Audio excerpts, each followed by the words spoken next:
And we're back, Chad. Welcome back. Welcome back, guys, ladies and gentlemen, women, children of all ages. We are back to the clown.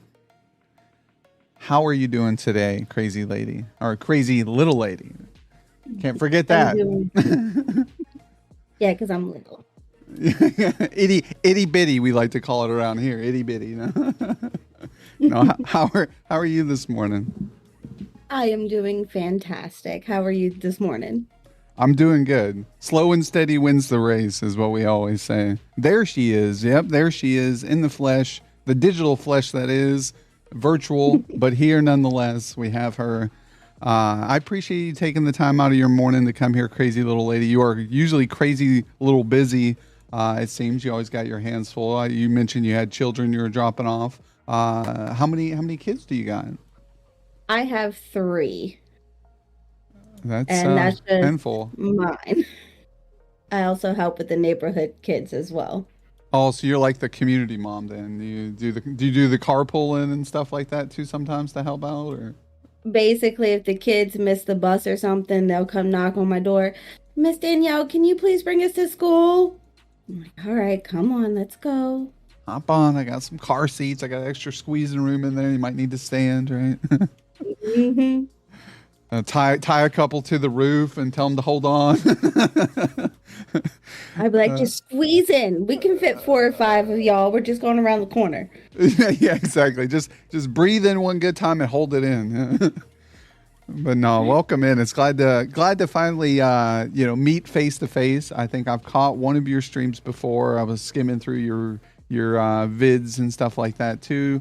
I met you, I think, in Snapper Nichols chat. I see a lot of you great people in Snapper Nichols chat. So a great W streamer there. Always good to see and meet other Fortnite streamers. We do a lot of Fortnite here as well. What games do you play? Do you play Fortnite and other games too? So lately I have been on the Fortnite kick. Prior to that, I was a Call of Duty girl. Yep. Wouldn't expect it, but that was my game of choice for 3 or 4 years. And then before that was Halo. But definitely, oh yeah, be cool. Now I'm on my little Among Us kick as well. Oh, awesome. No, those are fun games, and you mentioned, but prior to stream, that you have a mouth of a sailor. So I suppose that came with the Call of Duty realm there. Call of Duty is really bad for that. Yes. I mean, if you can play a whole game of Call of Duty without some kids swearing at you, then I think you've done pretty well for yourself. But no, It was mainly me swearing at the kids, and I'm like, my bad. Yeah, where your parents at? Where your parents at? No. So many times. So where are you from? What neck of the woods? I am from New Orleans, Louisiana. Awesome. We got a couple other Louisiana streamers in the community. I know Moist is one of them. Really great guy there. He does some marbles on stream. I think he actually plays COD once in a while, some Fortnite, but he's been dabbling mostly in marbles on stream, which is a really cool game. Great dude. And then I think we got another 1 or 2 down in Louisiana. So it's always, I love trying to remember where everybody's from. I always forget. But it's just awesome to see different backgrounds, different cultures, different, accents, the Southern drawl. I'm originally from Tennessee myself, but I live up in the north here in the Midwest.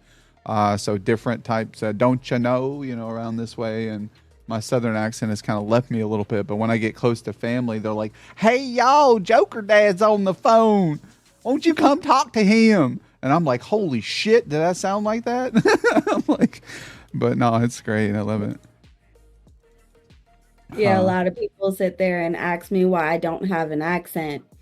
And I'm like, there's several different accents in Louisiana. Okay. You have the down under Cajun.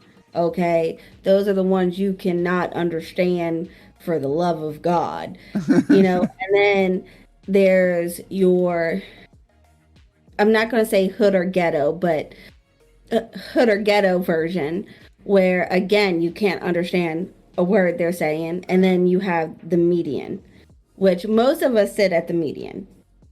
So that's yeah, the Cajun Yeah. and then everything else, right?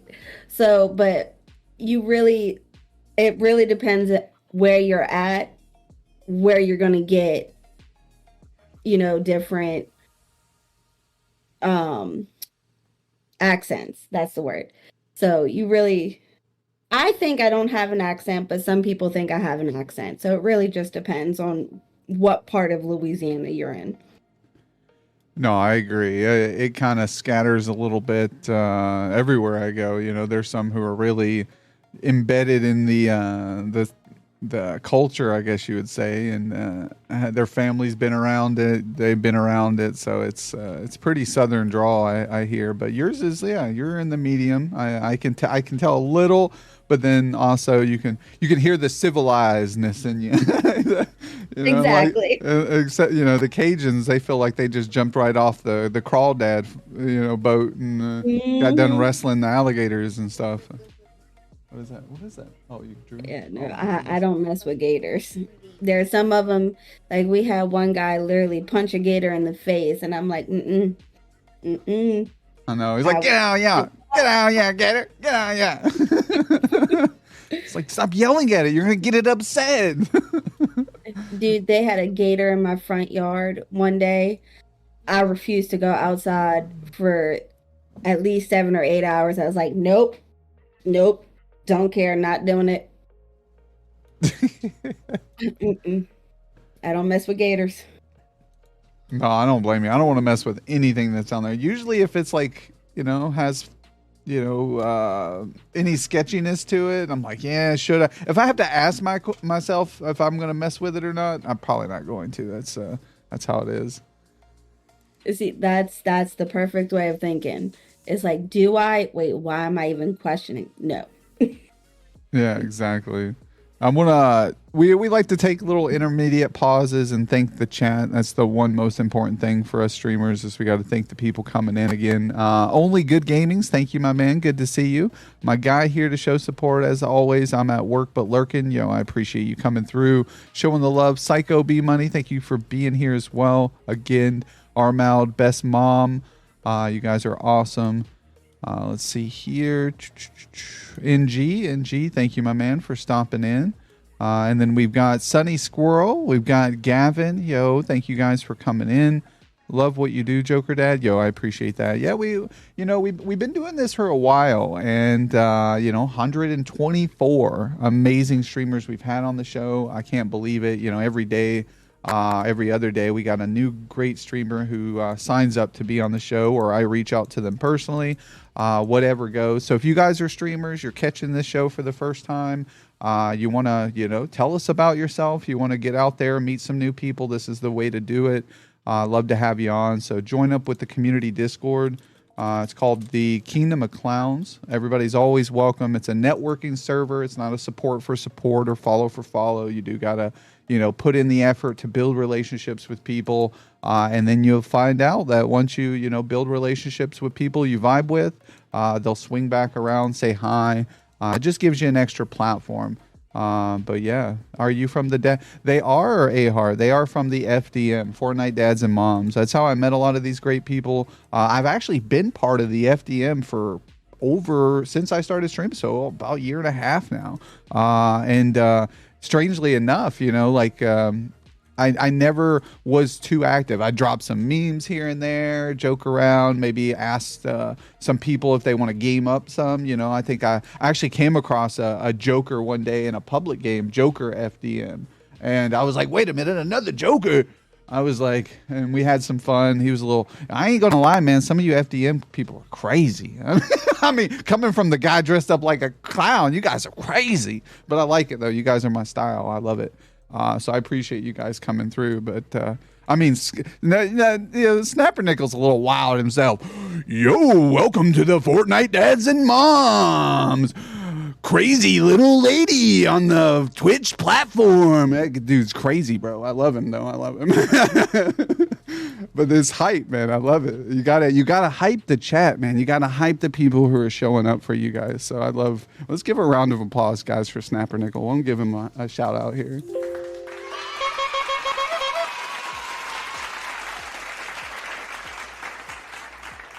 I think I spelled it right. Let me see here. Oh, what am I doing? I'm like almost. I'm closing tabs. I'm like doing all kinds of. Oh, nope, I didn't.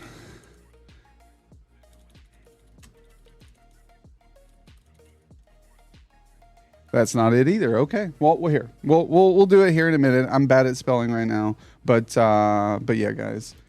Uh, so what got you into streaming? What was the inspiration?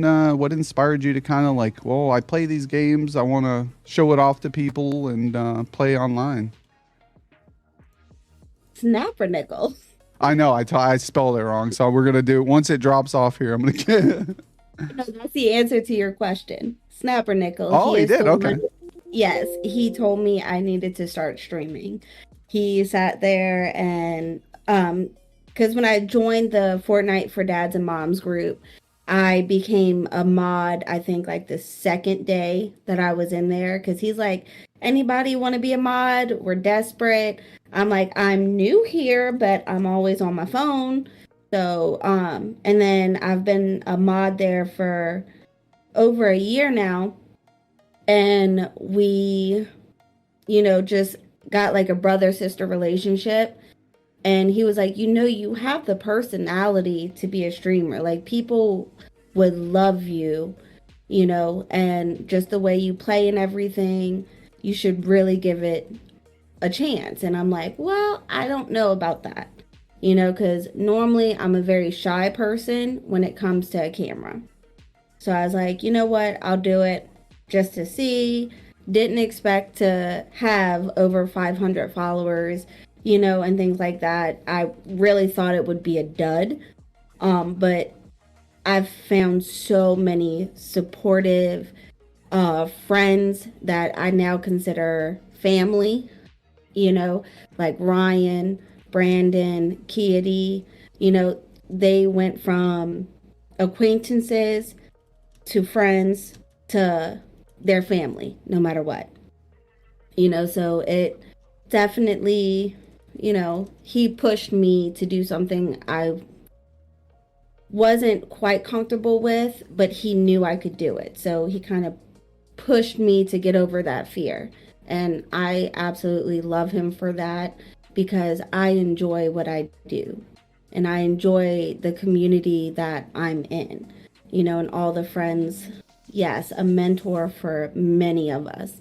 And for that, we are definitely very appreciative. I know I am. No, I mean, you gotta respect what these content creators are doing. They can be very self-centered, and I see with Snapper Nickel that he's out there. He's trying to help his community, build his community up with great streamers as well. Like you said, with encouraging.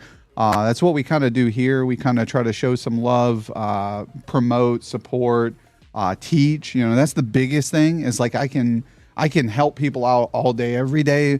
But again, it's that teach a person to fish, they can feed themselves forever, right? And that's kind of the idea.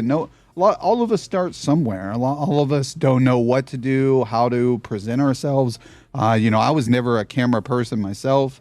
Very shy. I don't speak a lot, especially when confronted in real life. I kind of like look down a little bit and I let the person talk. And, they always teach you maintain eye contact, shake with a good, strong grip. You got to present yourself. There's nobody else is going to present you like you can. And teaching people to have faith in themselves and put themselves out there, it goes a long way. And I think everybody, can be streamers as long as they try to work on it and they can, learn the traits and then eventually they get comfortable. I think that's the biggest thing is at first you're kind of scared and hesitant and not sure about yourself. And then you start to find what games work for you and you start to slowly build your audience up of your community. And, and that's great. I see a lot of great people pulling up today, showing love to you that, you've met through your journey. And I think that's amazing. I think, and to see that, Snapper Nichols helped provide that platform for not only himself, but for you guys, the mod team, the staff, the community. I always like stopping in and just sitting back and watching. I played in a few of his customs, talked to some of the people when I join the games, when he's doing the trios and stuff like that. I think I try to hop in Friday night before we start our event here in the community. So I got usually like an hour so I can squeeze in, a game or two, depending on how quick that lobby fills up. But yeah, no, it's fun. I like to meet people too in different walks of life. So I want to thank you guys from, not only Crazy Little Ladies community here, but from Snapper Nichols community stomping in and saying hi. That means the world to me. So thank you guys, and welcome in Chachi, Joker. I'm sorry, I had to read it like that, but no, welcome in. And then Mega Mediocre, good morning. Hope you're doing amazing. Got you up from a day. Big love. Thank you for stopping by last night. I appreciate you. No problem, Mega Mediocre. I'm glad I could finally catch your stream, my man. Like I said, I tell people, his schedule and his stream times don't usually line up too great with mine, but I did notice him streaming last night, and I try to stop by everybody when I can. Some days I'll go a week or two without seeing somebody, and then I'll finally be able to stop back and swing in. And unfortunately, he was raiding out as I was swinging by. I'm like, no. I was like, but what I can do is I'll hype this motherfucker up. We're going to hype it up, baby. We're going to hype that raid up. And we hyped it up, I'll tell you that. And that's what I have fun doing this. I love streaming. If I didn't love streaming, I definitely wouldn't be doing it. You like streaming now that you've been streaming? Absolutely love it. I look forward to those days. It's kind of like my relax time for me for the whole week, just to have fun with friends and downtime, basically. So I absolutely love it. Yeah, no, I agree. I think, and that kind of gives me the drive, because I wake up in the mornings, right? We do this show and I get to meet some amazing people. But as soon as I get off here, I got to go to work. So this sets the stage for like how well my day goes, right? My attitude going into work, how positive I am, how happy I am. And it definitely helps. Like my mental state's tremendously improved due to the fact of being a streamer. And it wouldn't matter if I had 2 or 3 people to talk to, or if I had hundreds of people to talk to, just as long as I have somebody who's stopping in, saying hi, checking in on me, making sure I'm doing okay. Because we live in a crazy world, and not everybody's doing all right, guys. You need to check on your friends, check on your neighbors, your family.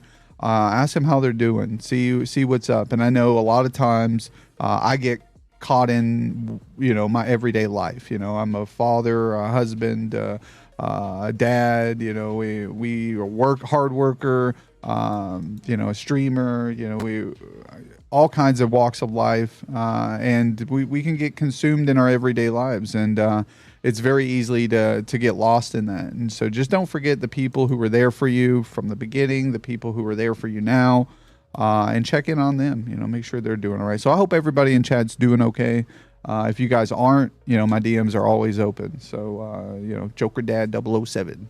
But no, I appreciate it. And thank you, Crazy Little Lady, for taking your time out of your day.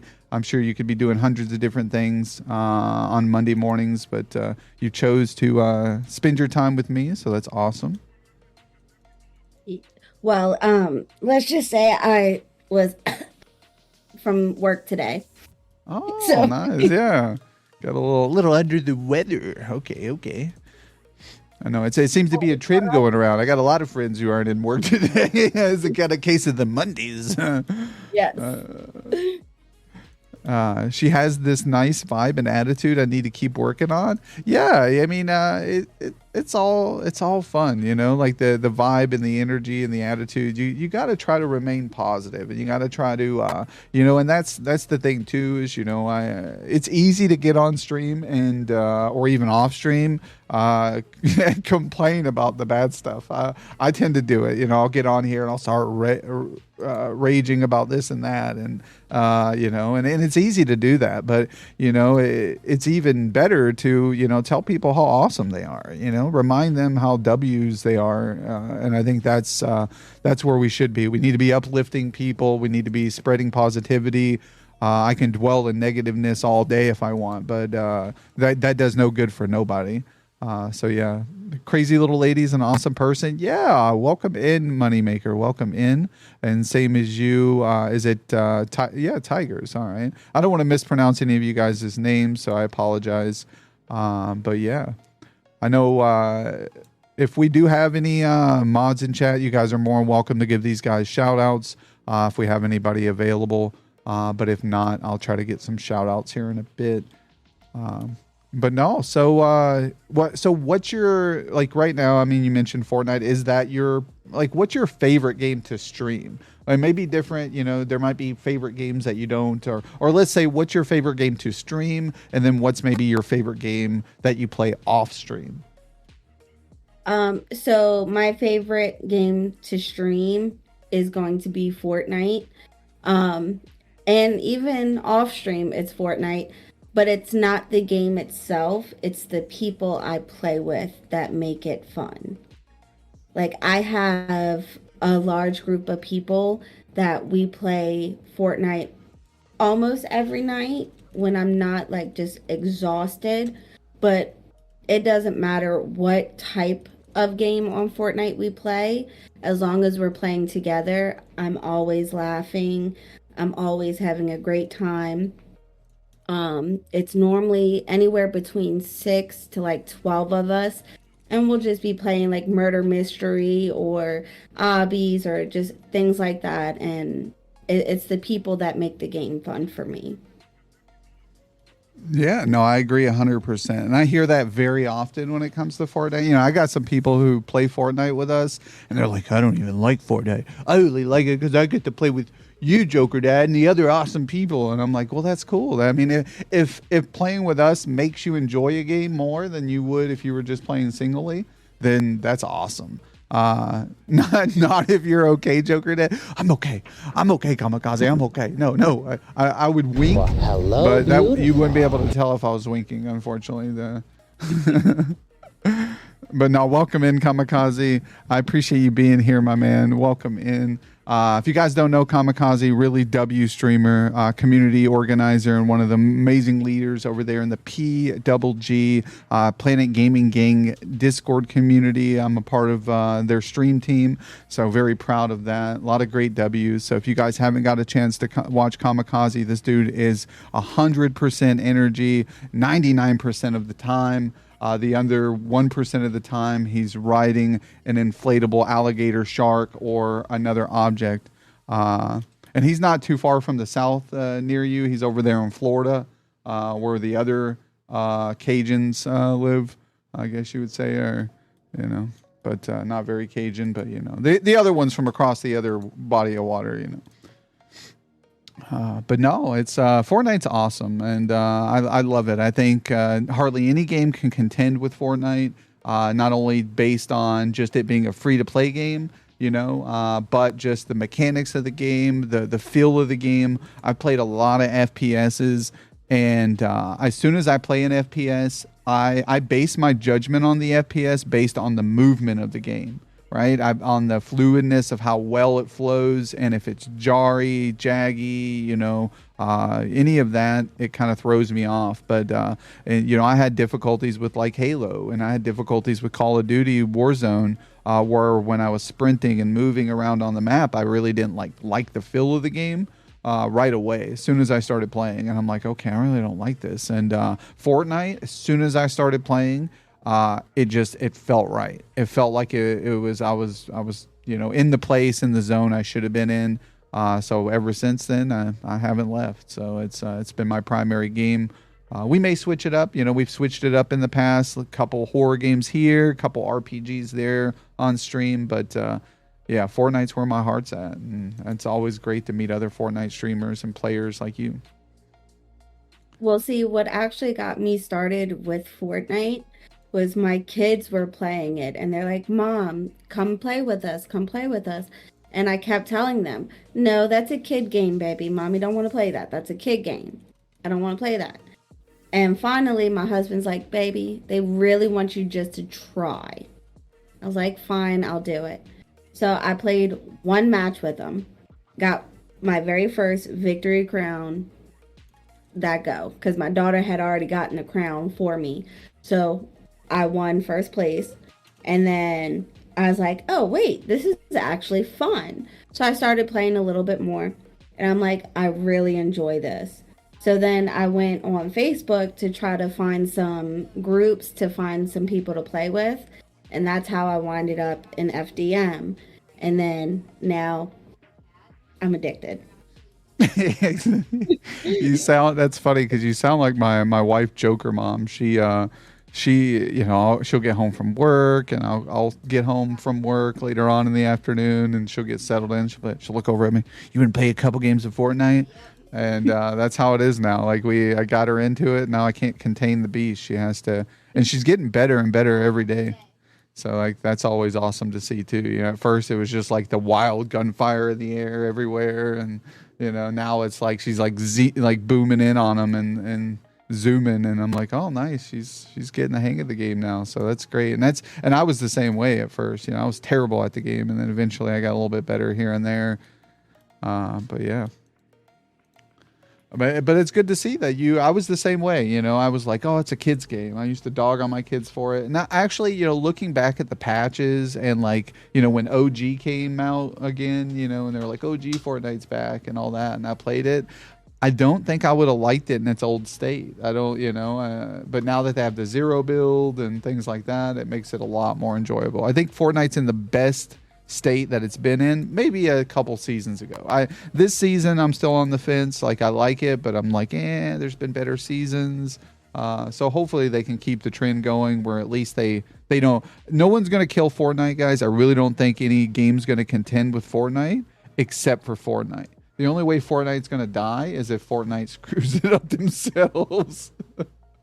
I feel the same about this season. I like it, but I don't at the same time.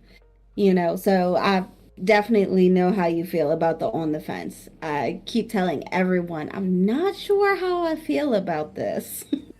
I know. And then next thing you know, here in a little bit, like another, month and a half, it's going to be gone and there's going to be something else to not know about. It's like, I don't know about this one. We'll see how it goes. I love that they update and change stuff consistently because it's like, that last month of each season, I feel like I've overplayed everything and I'm like, okay, I know where everything's at. And, it's like there's game plans that everybody's executing. And then sometimes there's bugs. Like there was a bug last season where I didn't even realize it. Like I was sitting there and apparently if you jump in a car and you time it right while pickaxing, you can pickaxe somebody in the vehicle while you're a passenger.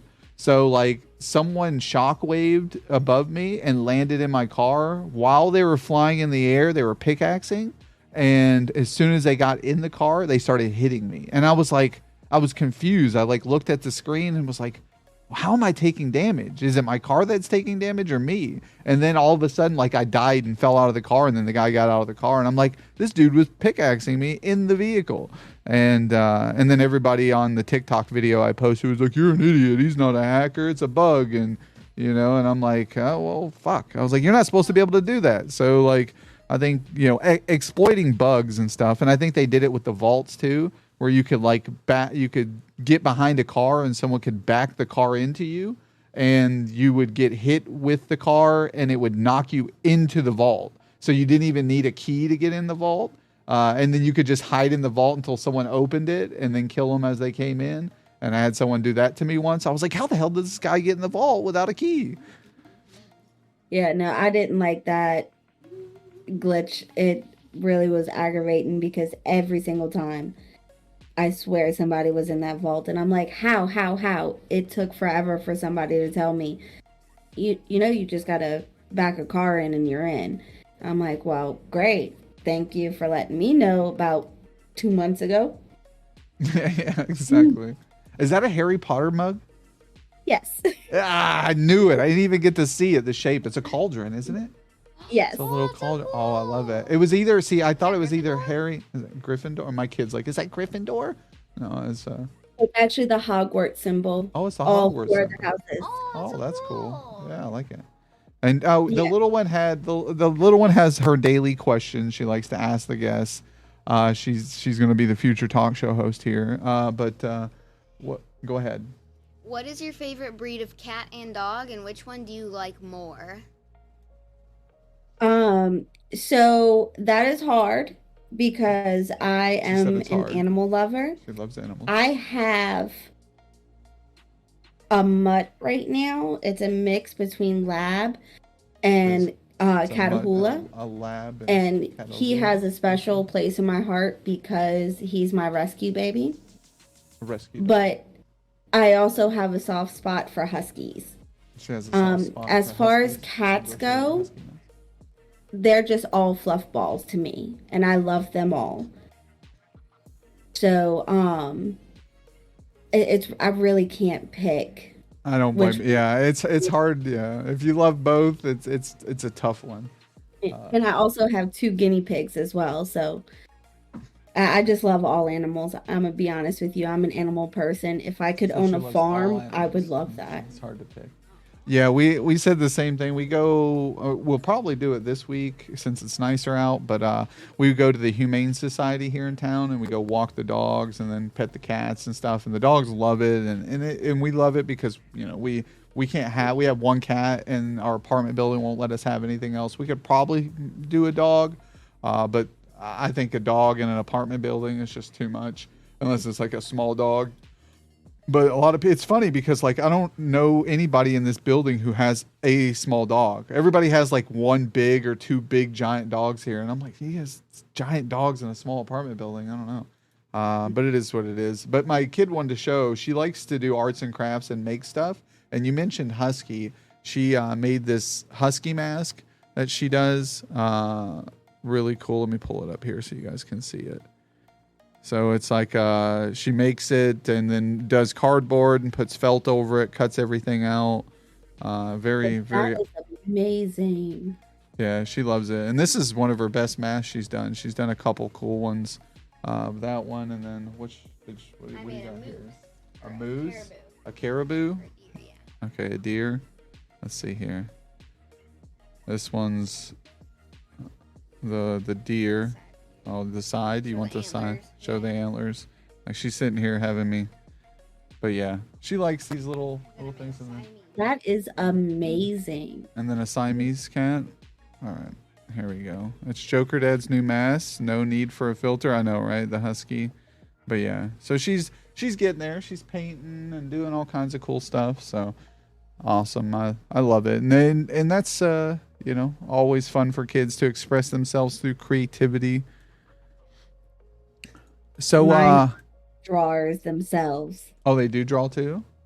Yes. Like we're thinking about putting them in art school because they are just getting better and better. So No, that's that's awesome. I would cool. definitely recommend it. I know my oldest, she's very big into art. She actually designed my game scene uh, through drawing and then using software and stuff like that. So she originally started with paper and pen and or pencil and then paints and stuff like that. But she really started to shine when she started doing graphic art. So we like purchased her. I think it's called like a Picasso tab or Picasso tablet, which is like a tablet that has pre-built software in it for just drawing. So really cool there. So I highly recommend that. I think they're like $100-$200 depending on like the My sizes you oldest get. has that one. Awesome. Yeah, those are cool. I like it. So anybody out there who has kids who like drawing and stuff, highly recommend that. That's like the one tablet I would say go with first. I mean, if they want to do like, YouTube on it and stuff, it has those capabilities, but it's definitely designed for drawing with the pens and stuff. And I just think that's cool because you don't run out of ink, you don't run out of lead. The tips do break eventually if you got a heavy hand, but you can replace the little tips on them with new ones, which is cool. But yeah, how long have you been streaming now that you started? I want to say I have been streaming for a little over a year now, if I'm not mistaken. but I cannot tell you exactly when I started because, like I said, I didn't expect it to go anywhere. So it wasn't like, let me remember this date because I thought it would be something I did for like a couple weeks and then just let it go. So I want to say I've been doing it for about a year. Awesome. No, that's a good time. I know time flies. It feels like I've only been streaming for a couple months now, and here I am pushing towards close to my 2 year mark. I couldn't imagine. And even when I started, I wasn't really like streaming like I am now. I didn't have a schedule. I had nothing on the stream really, just the game and a camera. Nothing too fancy. And then we slowly transitioned to where we're at now, building community, a lot of new features in the stream and things like that. So we kind of just been hanging out. But no, congratulations again on your 500 followers. You're almost at 600 now, which is amazing. So if you guys haven't got a chance yet to catch CrzylilLady, I highly suggest doing so. I'm going to give you another shout out here in chat.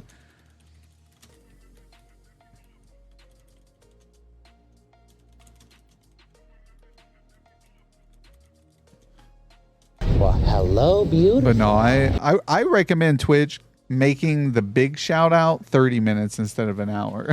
I hate I tried to do a shout out, the big one that gives the heart in chat, but it only lets you do it once an hour. And I think that's, yeah. She got 100 followers yesterday. Yo, let's go. That's awesome. But yeah, thank you, Kirsty or Kirsty LFC. Thank you for the follow. Tigers, thank you for the follow. Waste, Best Mom, as well. Thank you guys for coming in. Moneymaker as well yesterday. Thank you for the follow. And Sunny Squirrel, thank you for being here. Hopefully, work is going well for you.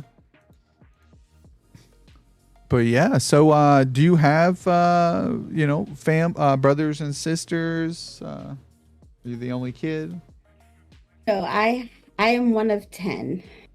Wow. Are you like one of the middle ones? I am the baby girl. I am number 9. I have one brother underneath me, but out of 10, there's 8 girls and 2 boys. Wow, that's a big ratio of girls there. Yes.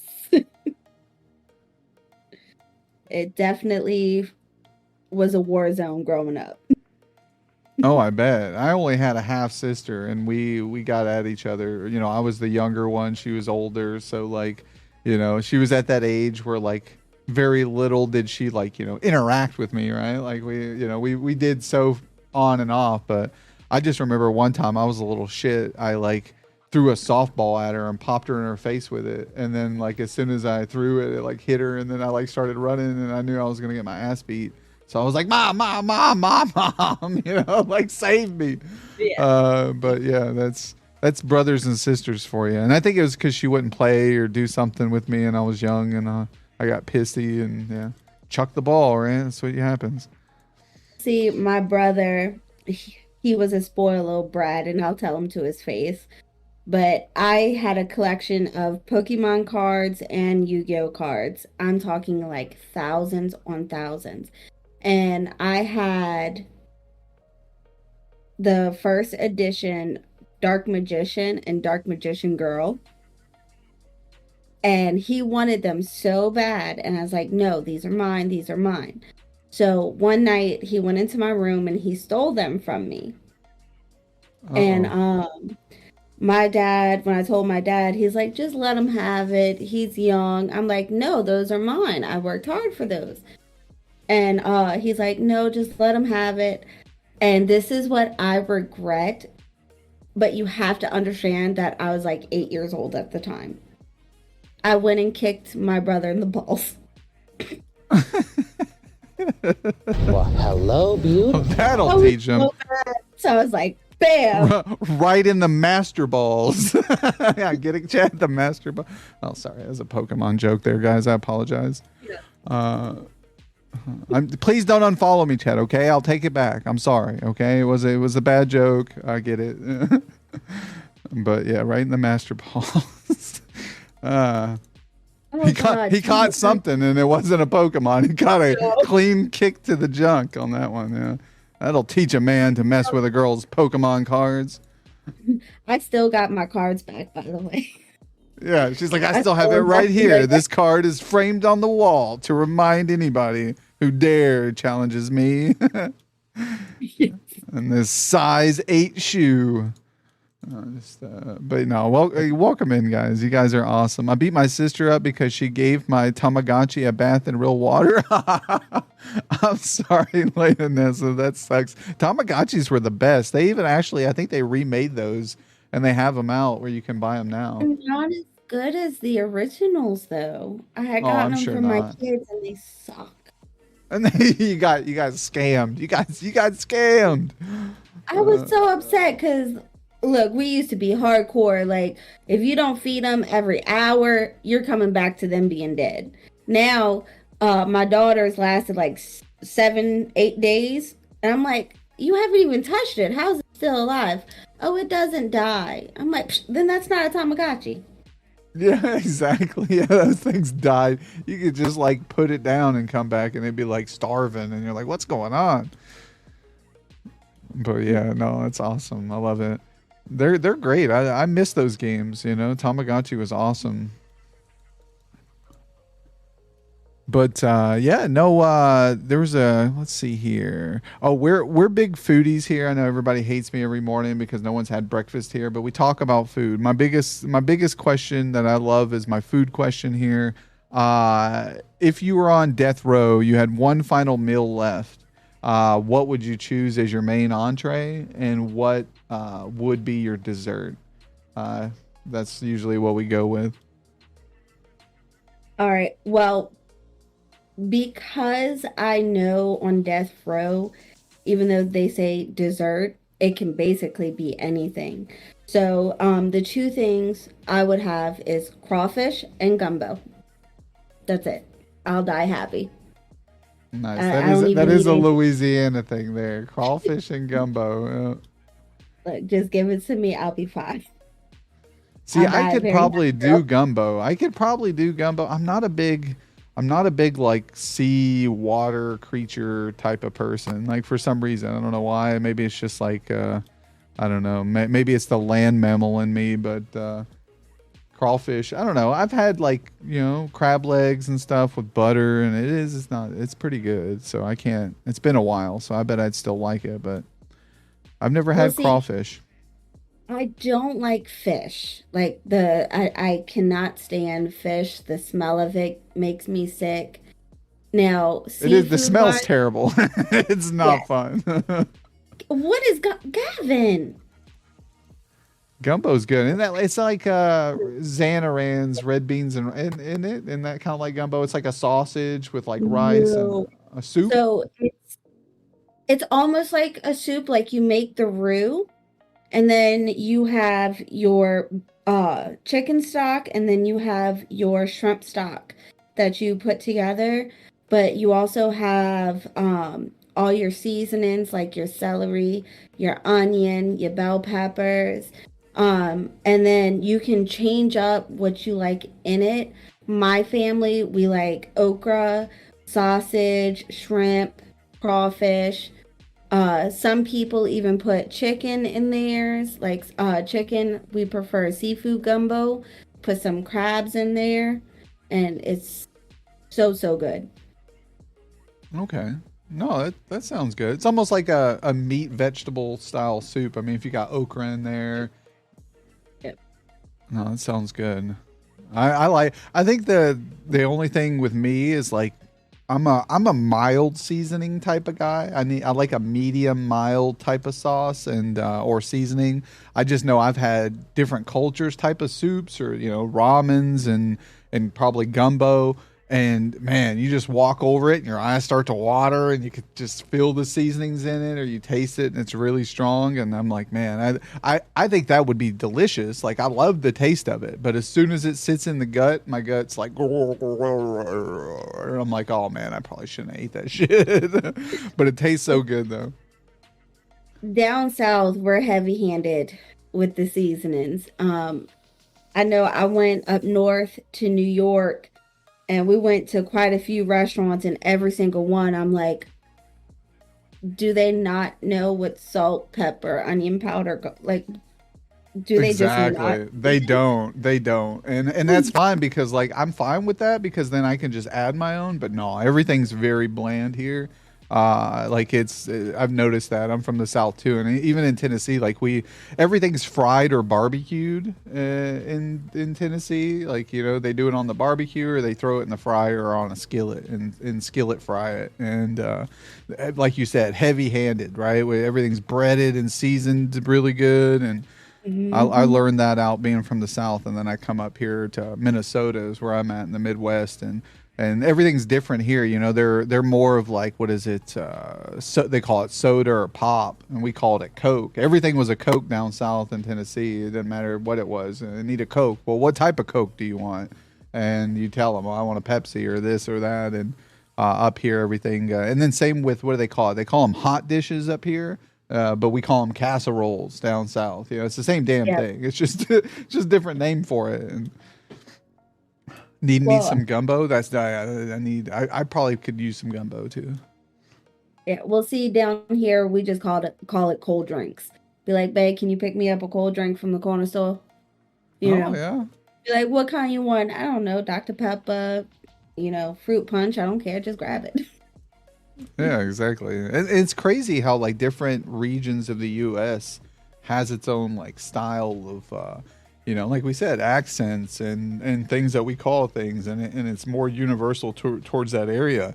I think that right there itself is like a representation of the United States, right? It shows you that all these cultures and different backgrounds have come together, and we all coexist in this space, and everybody's unique and different in its own self. And you know, it wouldn't the world wouldn't be as fun if we were all the same, you know. And I think that's what people got to realize is that, you know, some people are like, oh, I don't like this other background, or you know, you got racism and all this stuff, hate and all that. But like, how much?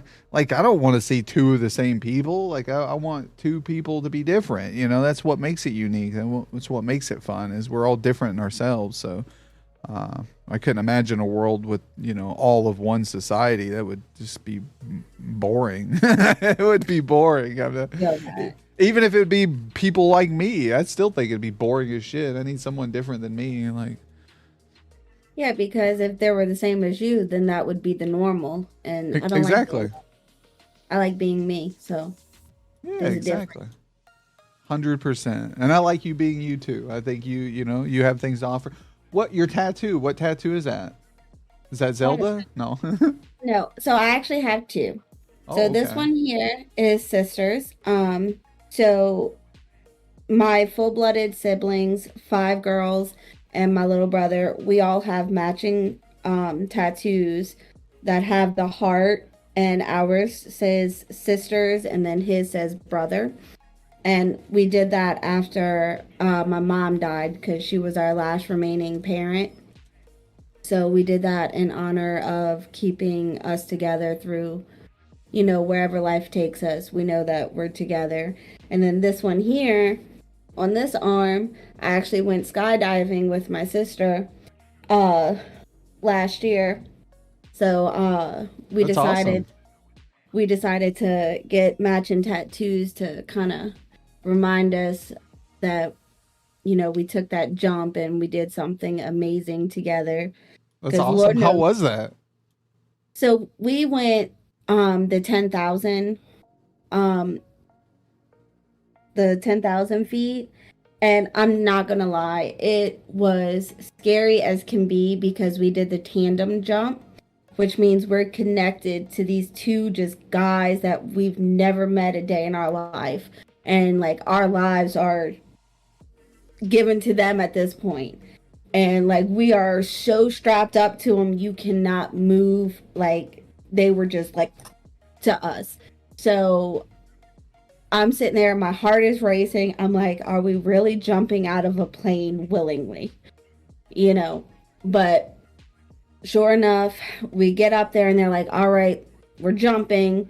Whatever you do, do not grab the plane, grab your harness. Hello, beautiful. He said, because if you grab the plane, you're going to make us flip and we're going to die. I'm like, oh, that's not scary at all. You know? So I'm sitting there, I'm like, all right, let's do this. Let's do this. And we jump. And at first, it is hard for me to catch my breath because you just have all this air just hitting you in your face. So I kind of slowed down my breathing.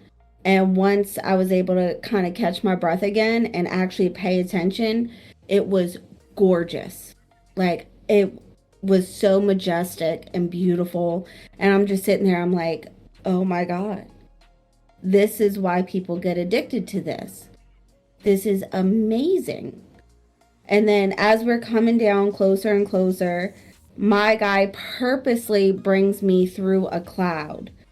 And it was so, so cool.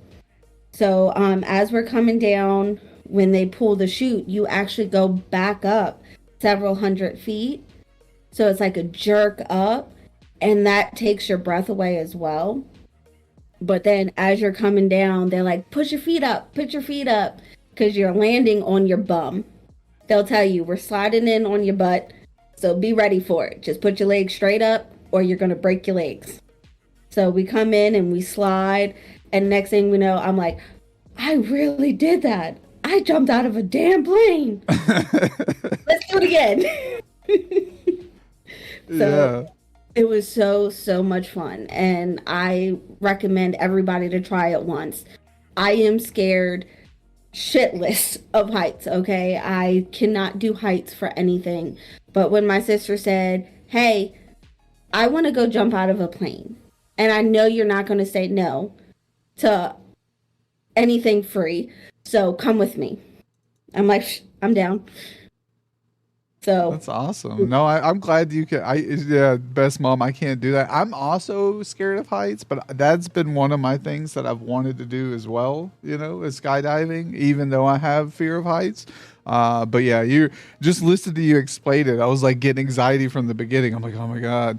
But I bet it was, like you said, very majestic. I think just checking it out while you're falling, you know, that experience.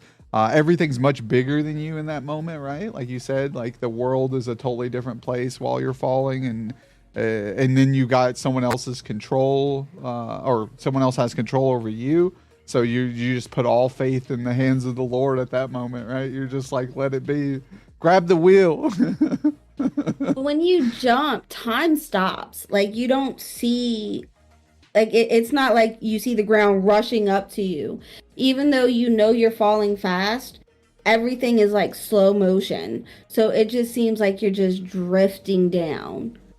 So you never feel like a big old rush, you know, like you're headed straight down to your death. You know, it just time stops while you're in the air. No, I agree with that. I actually went cliff jumping, which obviously is not as big as, you know, jumping out of a plane, but still several hundred feet up. And we had this place where I grew up where you had like this small cliff, this medium cliff, and this large cliff. And, you know, you could swim. It would take a minute to swim to each one because they're in like a row. But the small ones, just like, you know, kids, right? You just run, leap off this edge, splash. Okay. The medium one's pretty high, you know, like 75 feet, maybe 100 feet in the air. The problem with that one is getting back up is really tough.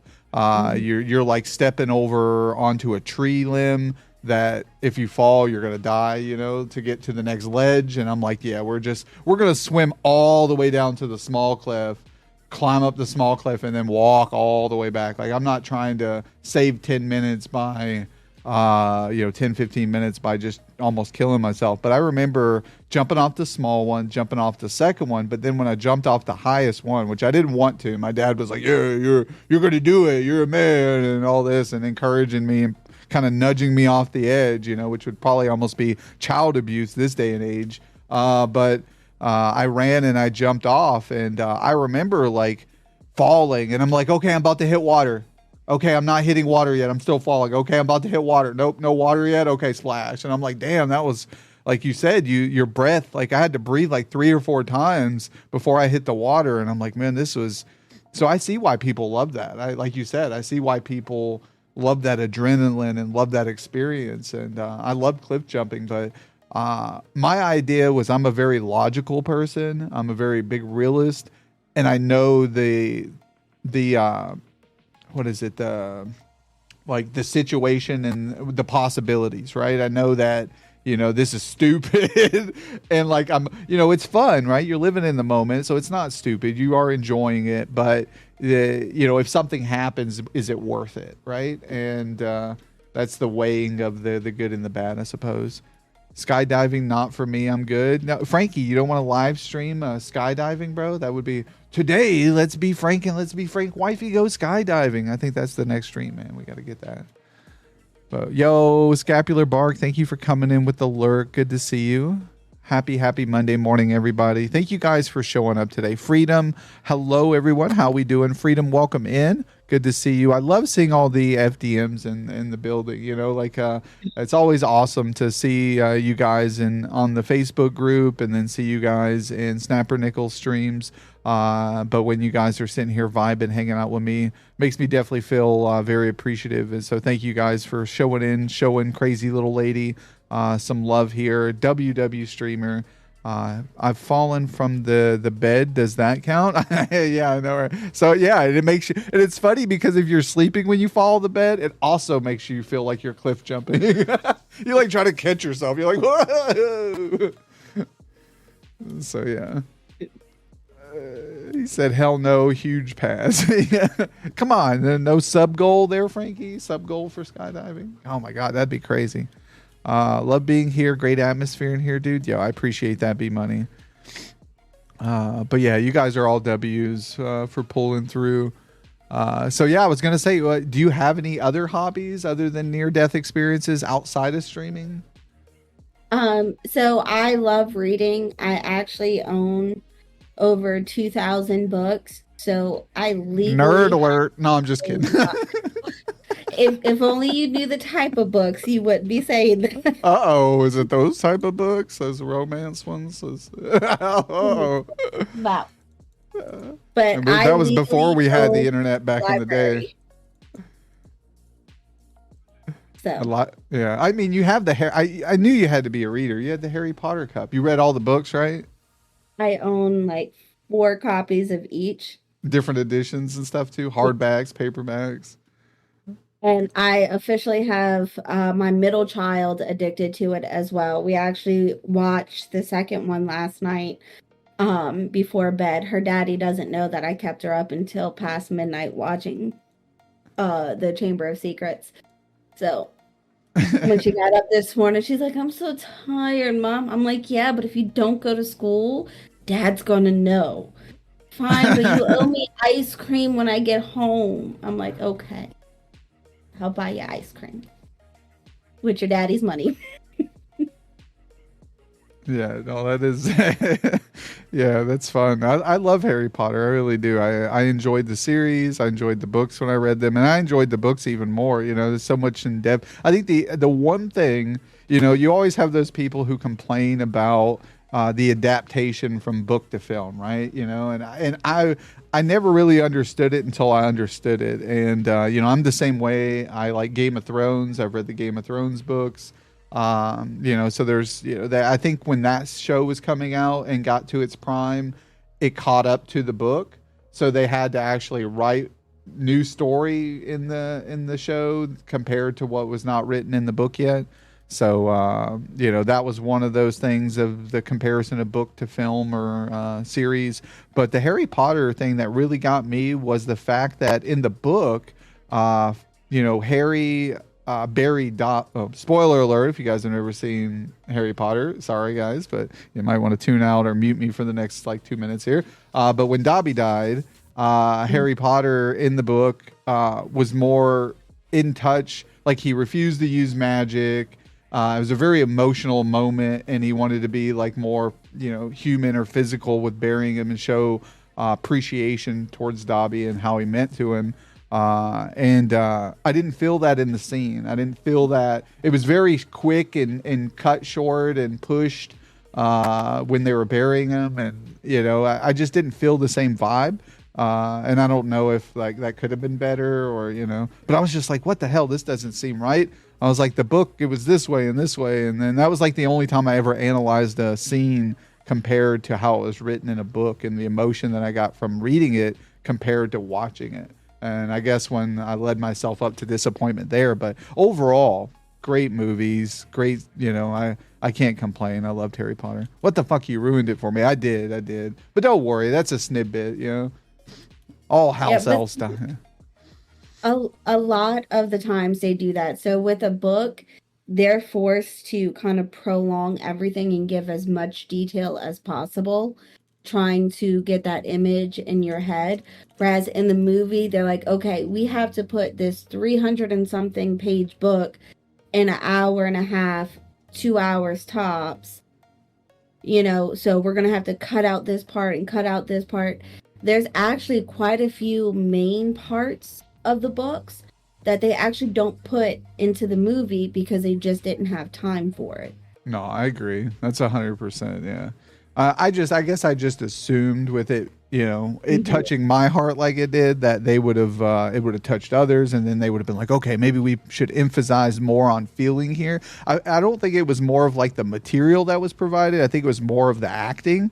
Like I didn't feel the emotion from Daniel Radcliffe like I expected from Harry in that scene, right? Like that's kind of what I was like, this is huge. This was like Dobby was there from the beginning, like this guy, this house elf was there for a very long time and went out of his way for him. So I just expected more, I guess, emotion from the actor. But again, you never know what was going on that day of filming. The actor probably, I wonder if the kid maybe even read that book at the time, right? Like maybe he's just reading scripts, right? Like thing with him, they started him out young, and I don't think he wasn't trained properly. So he even admitted that when he first went in there, he really didn't know what to expect. And as the movies progress, you can actually see that he started hating his role more and more. So like you could see how he would be acting. At first he would, actually try really hard for the role. But towards the last one, you can see his like facial features and stuff was like he was just overdoing the movies. I don't blame him, right? Yeah. That took up years and years. I mean, by like a couple movies, you're like, oh, when's this shit gonna be over? Like, I'm not even Harry anymore. Like this isn't. I'm not in this anymore. It doesn't. So that's tough. Like, so I give him kudos for that, and I think he's great at. I mean, I always enjoy. I've caught a couple other films that he was in that I thought were good films too. So I think he's a great actor. But yeah, finally able to chat for a second. Wanted to backtrack to food because I've been listening. I'm a New Yorker, and you guys must have been going to wrong restaurants because here in Buffalo, it is all about flavor. Had to defend the real chefs like me in the area. Yeah, man, Mega Mediocre is from New York, and he's a professional chef. So no, that's awesome, man. I appreciate you shedding some light on that. I'm sure like you said, you go to a fine, I think it was more generalized towards like the average public, right? Like the people, the mom and pops at home who cook. I've just known here in the Midwest, like a lot of people don't use salt and pepper or seasoning. And, I use like garlic on everything. I love garlic. I don't know if you're a garlic fan or not, but love garlic. Gotta have it in almost everything. But here's the thing. So the food spots that we went to up north, it was where people would tell us to go, like, oh yeah, they got decent food here. But they were just giving us basically not the local spots, but the tourist spots. And I was like, well, where do y'all normally eat? Like the locals. I want to go there. I don't want to go to these regular places. I'd rather have, that hole in the wall, mom and pop, because that's really where it's at. because we even went to the Cake Bosses bakery. And I'm gonna be honest, for years we would watch him, and we were so excited to try the cannoli that we bought the big old box that had like 20 cannolis. And after the first bite, we're like, oh my God, no. And it's crazy because we winded up throwing the whole box away. We spent like, I think, $150 there. And they actually had several people who walked by us. They said, "You're not from here, are you?" And we're like, "No." They're like, "You should have asked one of the locals because we would have told you that they've gone downhill the past couple years." It's like the locals don't even come here anymore. I'm like, "Oh, well, great. Well, thank you for telling me that $150 ago." Tourist trap, 150 for pastries. Ain't no way. Like Frankie, yeah. You got So trapped. much money up there. Like everything was so friggin' high up there. It was ridiculous. Yeah, no, I don't blame you. And then we got Frankie. He said, I bet he wishes now he can go back in time because he's irrelevant now.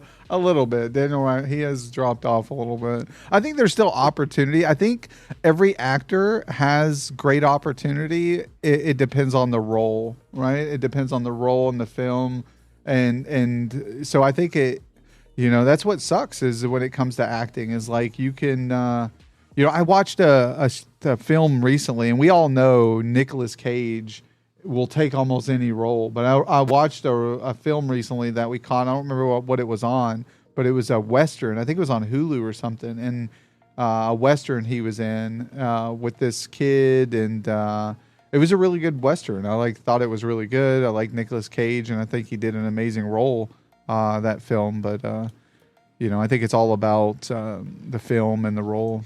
I'm from Colombia. My husband is from Mexico. So the neighbors are always asking, are you guys cooking? Smells good. And we just make enough to share with our neighbors and friends, and they all love it.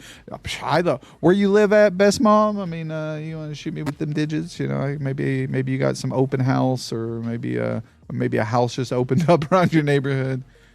Because I'll definitely take some. In Kansas.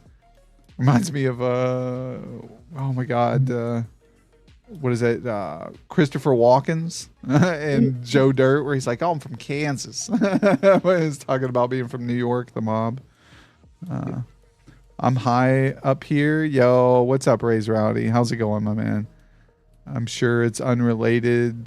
How's your Monday? Just checking in on chat, guys, making sure you guys are doing good. I appreciate you chiming in, Mega Mediocre, and defending New York, man. I agree. I think it just depends on the establishment, right? Like in the people and how because it's all about how you were raised. I feel, like if your family uses a lot of seasonings and spices, and like you've been.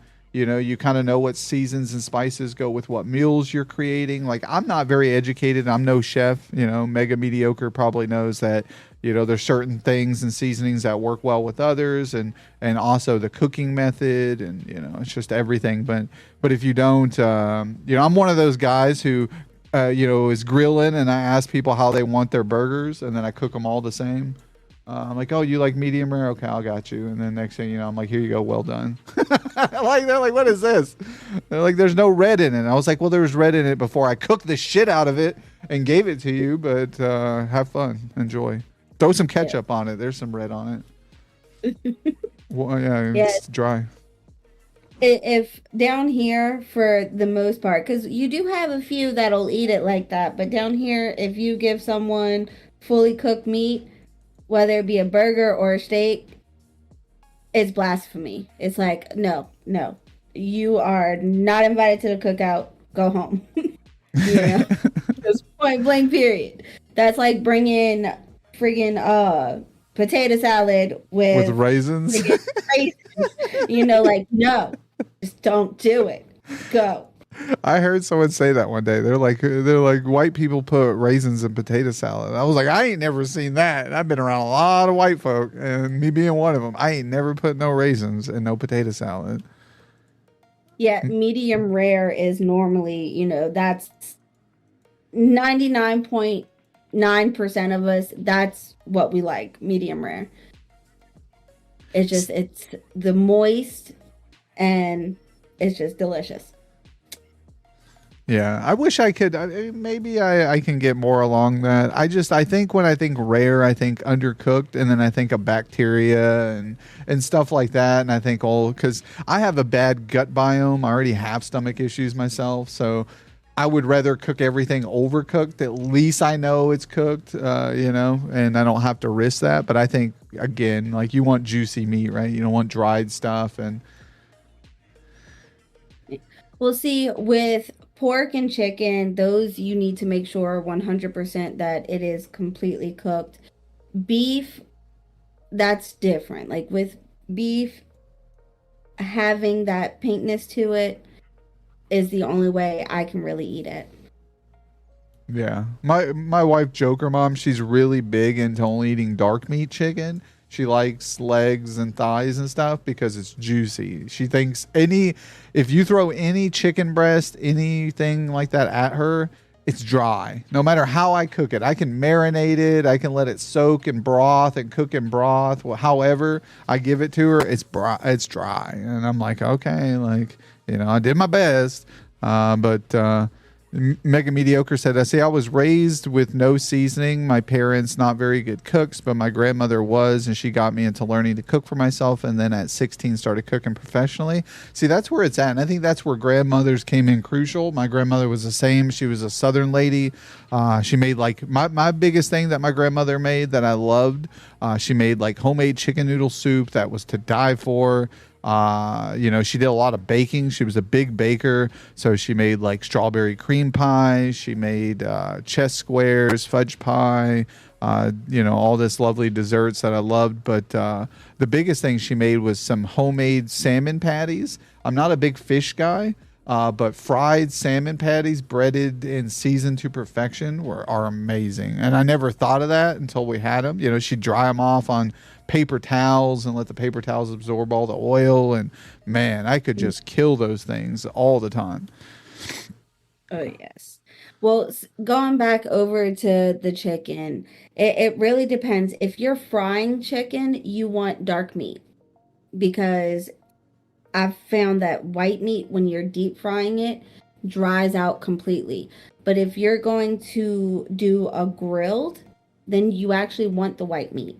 But you want to coat it with your seasonings and then oil. Not a whole bunch of oil, just like a light coat, because that oil acts as a barrier to your chicken, and it keeps all that natural moisture inside the chicken.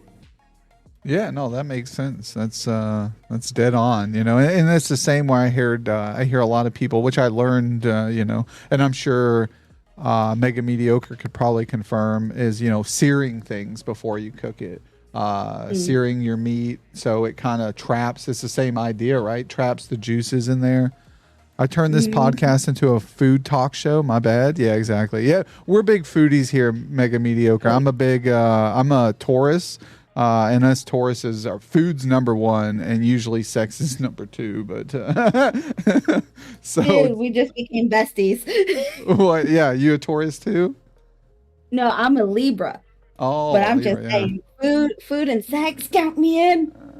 Yeah, exactly. That's usually where and food is usually the language of the love for us. So that's why, it's like if I show up for food, that what's going on. I love some food. But yeah, no, this is I want to thank you guys for showing up today. You guys always make these shows wonderful. And the discussions, the communication we get from the communities, from the guests, from you being on today, it's awesome. No, I love it. So thank you again. But Thank you for having me. yeah, no, anytime. And like I said, if you know other FDM, Fortnite dads and moms who are streamers and non-affiliates, affiliates, people who are just wanting a new experience in the streaming, I think that's the biggest thing is like I want to provide them with a new experience. Everybody's playing games, everybody's doing, things, but a lot of people don't get to be guests on a talk show, right? Like I grew up watching talk shows. I used to be a big fan of, Conan O'Brien and Jay Leno and, all these talk show hosts. And then I even watched movie reviews with Siskel and Ebert. And I wanted to be a film critic when I was younger, and it's weird because, everybody wants to be a police officer, a firefighter, or a doctor. And here I am, big nerd. Oh, I want to be a film critic. I want to tell people what I think about films and screenwriting and wardrobe, and it's like, and I think that's cool. I still think it's cool. I'm not a big theater guy. I mean, I probably could. I think I did a little bit of theater in like elementary and early high school, but never really followed suit. And I think that would have been something. But here we are, right? I found my way back into the entertainment industry one way or another. It found me. So I think we wind up being where we're meant to be at some point or another in our lives. Sometimes it's not where we thought we would wind up, but we end up being around the people that we should be around. So it's a pleasure meeting you guys. It is. It's an honor, and I thank you guys for allowing me to participate in your lives, even if it is for a couple hours on a Monday morning. Hopefully we can spend more time together in the future. That goes with everybody in chat. But yeah, to you, crazy little lady, if you know anybody who's interested, we are booking up into May and into June. So if anybody out there is interested, let me know. But yeah, so do you have any heroes in life that you look up to? So my dad has been my world. Now I lost him right after Katrina, but that man was everything to me. Just growing up, I didn't have the best childhood, but he made everything worth it. And when I lost him, I was in a very dark, dark space. And, that's when I was in and out of juvie. I started dibbling and dabbling, into, things that I shouldn't have been. And then I found my husband. And he has saved my life just by being with me so many times. So he is my hero, my everything, my rock. Oh, that's awesome. I love to hear it. We need supportive people in our lives who are there to prop each other up, and then return the favor as well when we can, and to keep us out of harm's way and doing bad decisions. It's like sometimes we know things are bad, but in order to live through to the next day, sometimes we make terrible decisions and do terrible things, and it's what gets us by. And to have someone in our lives who kind of look beyond that and look at our potential and our possibilities and don't judge us for past experiences and even future experiences and are willing to forgive us and do things like that just shows the depth of love that we all share for one another. And that's awesome, man. I couldn't imagine living a life without someone like that anymore. Because it's a lonely place out there. It's a lonely world. And especially when you feel alone in a world that, I've went through the same steps that you have. You mentioned losing your parents and things like that. When you lose your parents, it's tough. My dad was in and out of my life growing up, not very there all the time. And so as my kids got older, they really didn't know their grandfather. And then my mom passed away in my early 20s. So yeah, that too has been pretty difficult there. Hey, it's Bella. Yo, welcome in.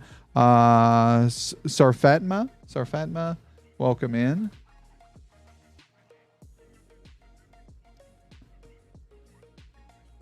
Oh, okay, Bella. All right. I thought you were saying it's Bella, like someone else's Bella. You're Bella. Welcome in. All right. I see you changed your name. All right.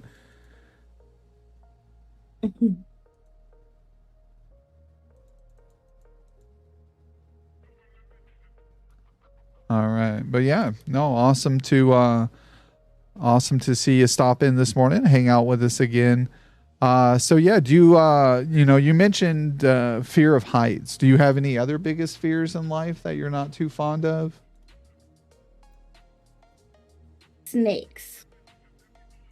To me, I don't mess with nope ropes. Nope. I cannot do snakes. I hate snakes. I will take spiders over snakes any day. I went out my back door one day and I seen like a 10-foot snake out there, and I'm like, nope, nope, burn the house.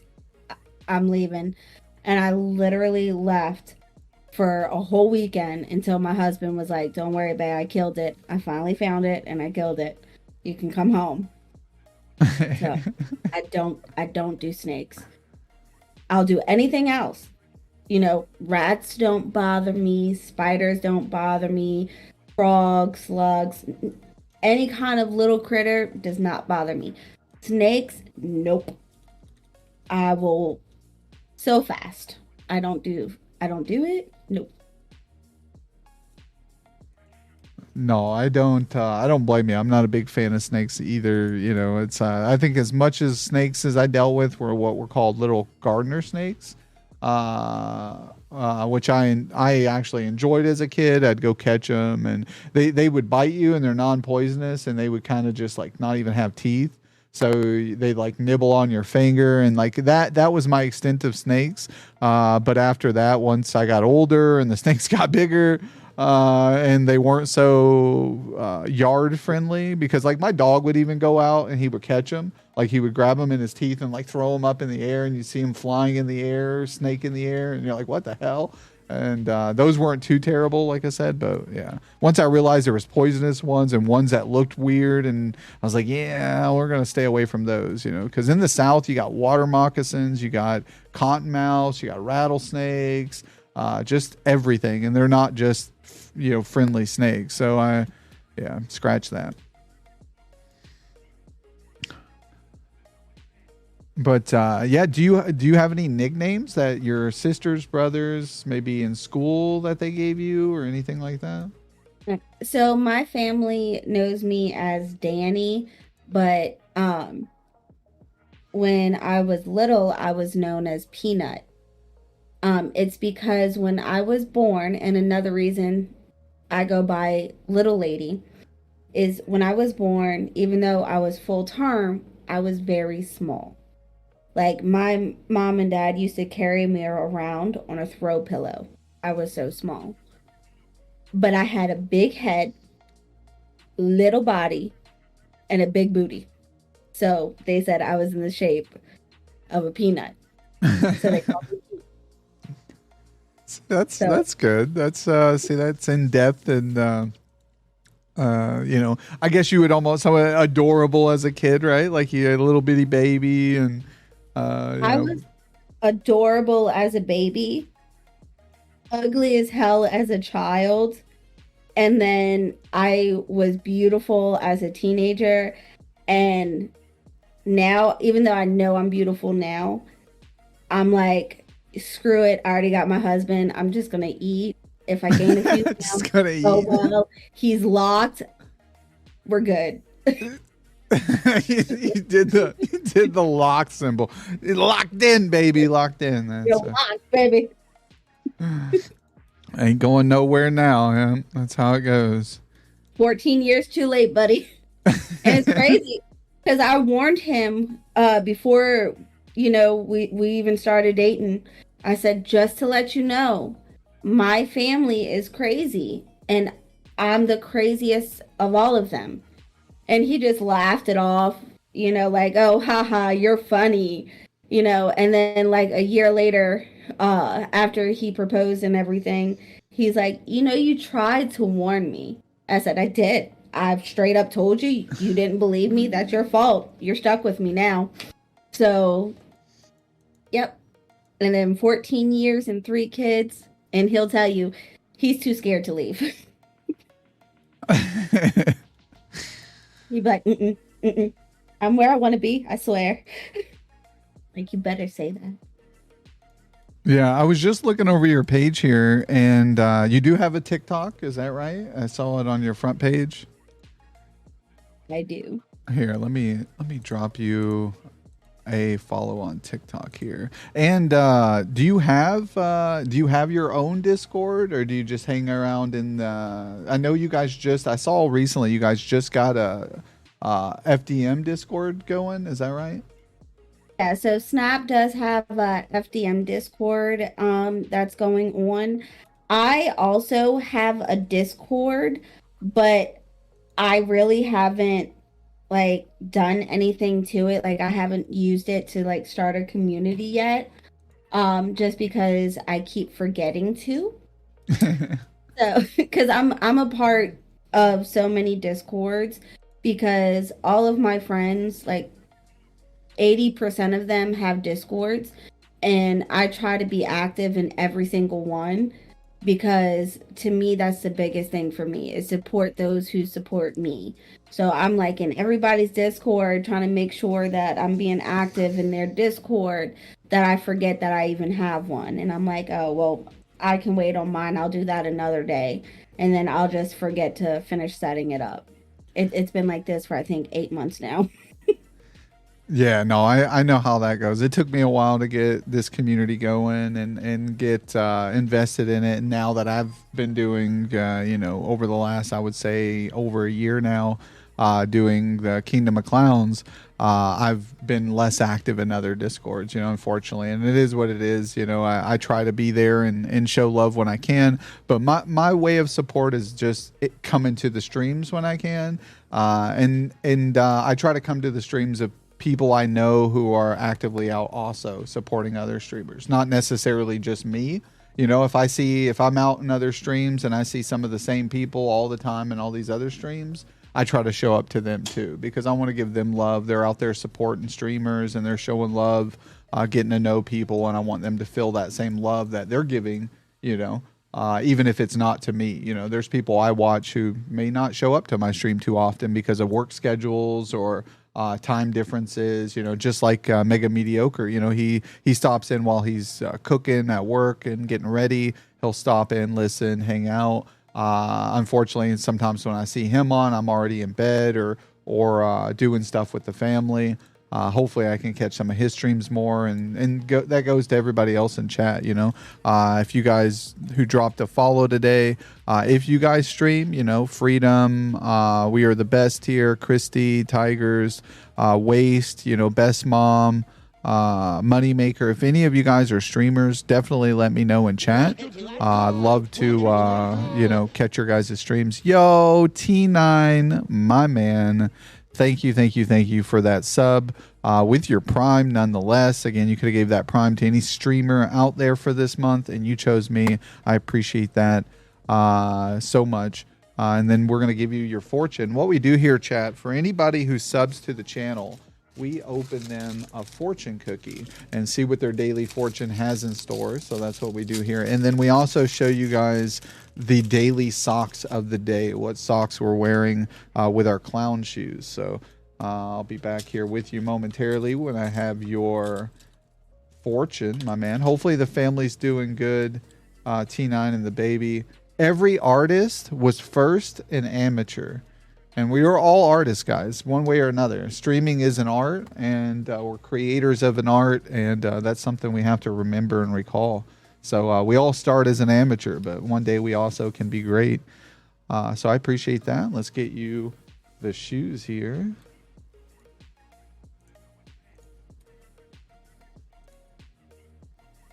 All right, we got the good old cows being abducted by the spaceships here. The UFOs, gotta love it. My camera keeps getting hit. Man, what is this? Hold on. I think all right. Yeah, there we go. And then we got, man, my camera's like super widescreen today. I don't know why. I guess I gotta recrop it. But no, guys, welcome in. We are good. Hope all is well with you. All is well, T9. All is well. And I can't believe it's already been 10 months, man. Time flies. This is crazy. But I appreciate you stopping in, hanging out with us. We got CrzylilLady here today on Jokerdad Spotlight, episode 124. Really great content creator. If you would like Crazy Little Lady, if you want to DM me not only your Discord link, but also the FDM Discord, I'd love to join both. I'm always looking to meet some new people as well. And who knows, maybe chat, I can pin them up and they'd be interested in joining as well. I stream also and co-stream with Crazy Little Lady and Be Cool every Sunday. Awesome. Yeah, let me drop you guys follows back. Yes, we do our co-host customs every Sunday morning. Me, the best mom, and Be Cool 1138. Absolutely love my co-hosts. They are absolutely amazing. Awesome. So what you guys do customs? What time does that usually start? So we start our Sunday customs at 10 a.m. Central, 11 a.m. Eastern, and we do 5 rounds. So the first 2 is duo fill, and then games 3 and 4 are trio bring your friends. So anybody who's just not, playing in, you can bring whoever you want to be on your team. And then the last one, we do a builds game of bring your own trio. Just because we know a lot of people who do customs don't really do builds because it's not the most popular. But we like to do it just because our friends play it. So if they're willing to play 4 rounds of our preferred game method, we want to show them, the courtesy of, hey, we're going to play yours too. Kind of like a give and take kind of ordeal. Yeah, no, I agree. I think given the people, a little bit of both is a good plan. I got to make everybody happy, and I feel that when it comes to zero builds, I think it is the more popular between the casual players. Builds are very popular towards the sweaties who love to build and love to crank 90s and build apartment buildings and skyscrapers over people in a matter of like half a second. Yes. But yeah, well, I'll definitely try to catch maybe one before I go live on Sundays. That's the biggest, hardest part I've noticed is like, Snapper Nichols customs on Fridays I try to make, and I can only do like a game before we start ours. And then I do a spotlight at 11 a.m. Central on Sundays for the people who can't make it during these weekdays, right? Because everybody has a work schedule. So we have people who can't make it on the Monday, Wednesday, or Friday schedule. So they have to go with the Sundays. So we were actually booked up for almost 3 months on Sundays with guests coming on. So I was like, well, I guess I'm not doing anything on a Sunday for a while. But it's fun. I wouldn't change it for anything because I want to try to, just like you guys in your Sunday build, I try to accommodate people on Sundays for the talk show. So, but I'll definitely try to stop in if I have a couple minutes to do a game before stream, or if any of you guys are interested, definitely drop these guys a follow. Be Cool, as well as you said. Who is the other you said does it with you? Be Cool and The best mom. The best mom. Okay, yeah, that's what I thought. I just didn't want to say it incorrectly, but yeah, no, that's awesome. I love a little trio host for that. That's awesome. So thank you guys for doing that on Sundays for the people. Always awesome to have some custom games. I see you guys are always busy over there, and FDM as well. I think there's like a, was it do you guys do one on Wednesday? It's like a Europe. Snap does Mondays, Wednesdays, Fridays, and Saturdays. Now, for the past 2 weeks, Saturday has been canceled, but I know one was due to his son's birthday, and then I think he was having something was going on this Saturday that he couldn't do it. So Saturdays are kind of up and down, whether or not they happen.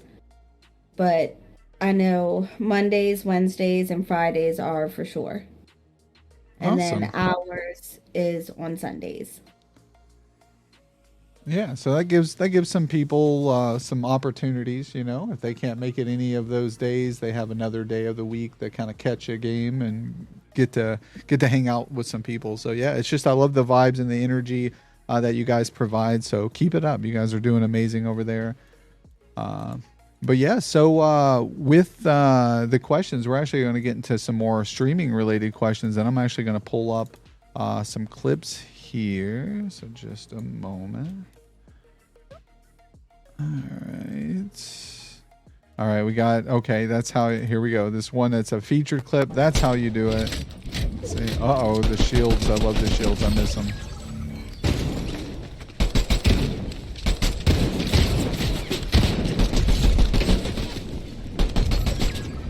That person just watched 2 of their partners die. They're like, I'm out of here. Nice. What? What, ho? That's how the fuck you do it. Nice. I love it. Bitch, what, ho? What? That's how you do it in here, baby. I was drunk and high, okay? My bad. No, I love it. It's awesome. Mernon, yo, Cody, Judah, morning to you, my man. I made your stream, Judah. I made it. I was like 45 minutes before you rated out, but I made it, and I got to see you do some pickling. Man, you did not look like you enjoyed that. Oh man, I love you guys. If you don't follow actually Cody Judah, this dude is a W. I've known him for a very long time. Please go over, follow this man. Great content creator, always doing some wild, amazing things. And if you want, you can even go over there and shock him with your channel points. So if you like doing damage to people neurologically, this is the man to do it too. But here we go. Let's give him a big shouty outy here. Another big W guest that we've had on the Jokerdad Spotlight. So we love Cody Judah here. And that's the great thing is like we have a lot of people who pull through to the stream who've also been guests on the show. So always awesome to see them. But yeah. But let's see here. So we watched that clip. Let's see what else we got here. Hopefully some more where you were drunk and high. No, just Like those are my favorite. 90% of them. Which one do you have? 90%, yeah. Uh-oh, Saturday Night Shenanigans. This sounds fun. Y'all heard me That's tell my 'em. gun shooting. So No, you're talking about the other two. Yeah. Oh, I think someone clipped you right after the fact. That happens to me a lot of the times too. It's like people go to clip something to capture something and they clip it like right after or right before. And I'm like, guys, come on. You had one job. And that's to clip it. And I keep forgetting to go back and double check and delete the ones that Which one do you mess have? up. Oh, nice. I even get ads in the clips that here we go. Witches Broom. Oh man, I miss old arcade games. Unstoppable. 4 soccer titans take the Champions League spotlight. Oh wait, this is from the customs yesterday, I think. Oh, nice.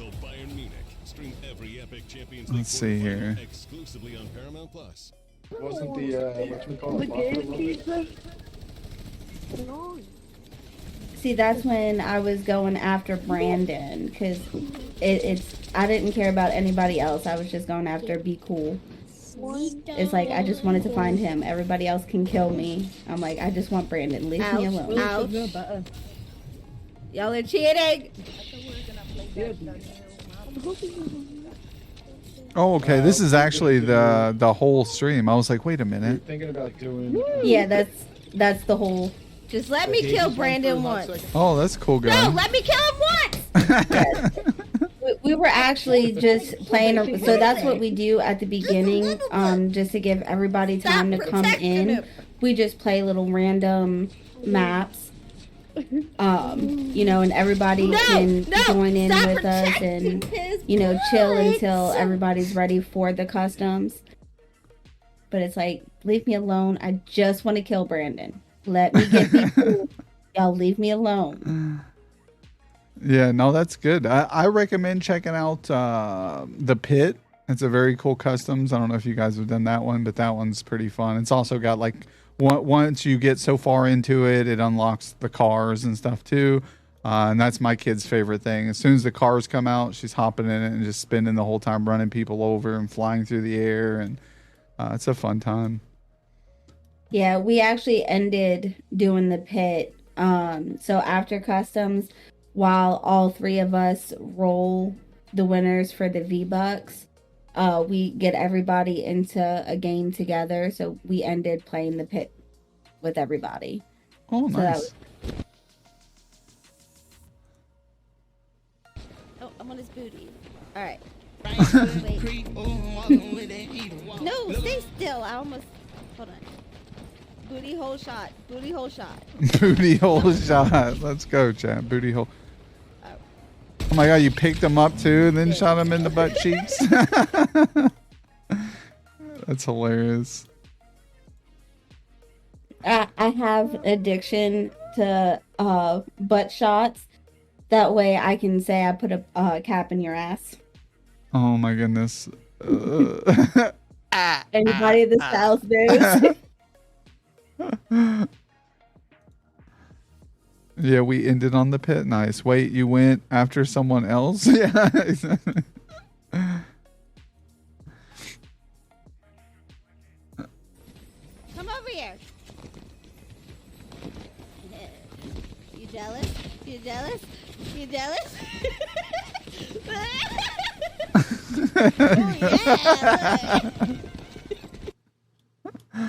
Oh, yeah. All right, chat. At least I know I'm not the only one wilding out on Fortnite over here. You guys thought I was bad. Go follow Crazy Little Lady on the Twitch platform. You legends. Yeah, exactly. I love it. Oh, shit. Welcome in, guys, again. Thank you guys for being here. We love it. Having some fun watching some clips here. If you guys haven't got a chance yet, we are talking with Crazy Little Lady on episode 124. Yeah, she's win after this dude. You should check him out. Be cool. Yeah. Thank you, Best Mom, for doing what you do. Same with you, Be Cool. You guys are awesome. Can't wait to catch your guys' streams. I'll keep a lookout. If I see you guys on, I'll definitely stop in and say hi. Let's give another shout out here to Crazy Little Lady. And then, if it'll let me, oh. All right, there we go. And then we're going to give you guys a shout out as well.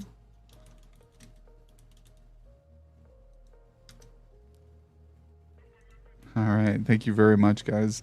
And then, let me see here. So what are you using right now for equipment and software to stream? Are you on a PC, use Xbox, PlayStation? So, when I first started out, I was on Xbox with my laptop. So I would be playing and streaming straight from my laptop onto, and I would check out chat through my laptop. And then I got my camera, got that going. And then at the beginning of the year, my husband was like, take my card and get you a PC. So I maybe spent almost $2,000 of my husband's money. And I now have my PC set up. I absolutely love it. Yeah, no, that's awesome. I'm glad to hear you were able to get a PC. Yeah, is that a Pfeiffer mic or is that the HyperX, the mic you have? Is that a Pfeiffer? Pfeiffer. Pfeiffer? Yeah, this is a Pfeiffer as well that I have. I've got that same Pfeiffer. I put it back in my box. I like both of them, but that I had to learn. I was like, there's things called dynamic mics and there's condenser mics. I didn't know there was a difference. I was like, oh, there's a difference. Condenser mics will pick up a cat fart from across the room. Like, my Joker mom says something, she's yelling at me, why don't you protect me? And then chat can hear her yelling at me. And I was like, yeah, we got to cut that out. She can't be having chat hear my wife put me in my place, So we had to get the dynamic mic that only picks up stuff within the proximity of the microphone. So But no, they're both great quality. Like I could tell, you know, the quality, and it's a good budget mic. I tell everybody, if you're looking for like a $40-$50 microphone, that 40 to 60, it's like, you know, depending on when you get it, it's a great microphone. So if you guys are in the market for a microphone, definitely get a Pfeiffer. Unless you're wanting to pay like 3 times the amount, you know, like $150-$200 for a different microphone. And some of those are pretty decent, but some aren't. But So I'm not spending that amount of money because my kids, they'll come in here and I'll have it on a boom arm. So my kids will come and just be like moving it all over. And I'm like, if it breaks, at least it's affordable to get another one. You know, I'm not spending $300-$400 on a mic. no, and I've got some friends who honestly they have the good microphones. They have the $200, $300 microphones, and honestly, I can't really tell the difference in the sound quality of mine and theirs. So it's, I mean, maybe if you're like, if I had like buses driving by and a train and like, you know, background noise and I'm out in public and, you know, maybe that's when you really need the great microphone. But sitting at home doing talk show on stream or just streaming, it's sufficient enough. The quality sounds crisp enough. And then I also recommend, if anybody hasn't used VoiceMod. VoiceMod is a really great software that you can use as like it has the sound board that I use for like the applause. And you can add whatever sounds you want on it and hotkey them to certain keys. So I use my number pad for that.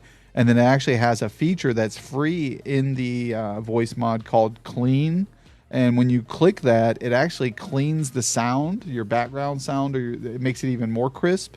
And I use that, and that even makes the sound a little bit better. So definitely to all you streamers out there who are looking for maybe a software to make the audio of your mic sound a little bit better or add some sound alerts to your stream. But yeah, no, that's good that you're able to transition and get a PC because it definitely helps a lot, especially with like watching chat. I don't know. Do you have just one monitor? Do you have multiple monitors or? At this point, I only have the one monitor. I still do my chat on my laptop, but Oh, I that am works too. Yeah. on getting a second monitor. Like I do want a dual monitor at some point.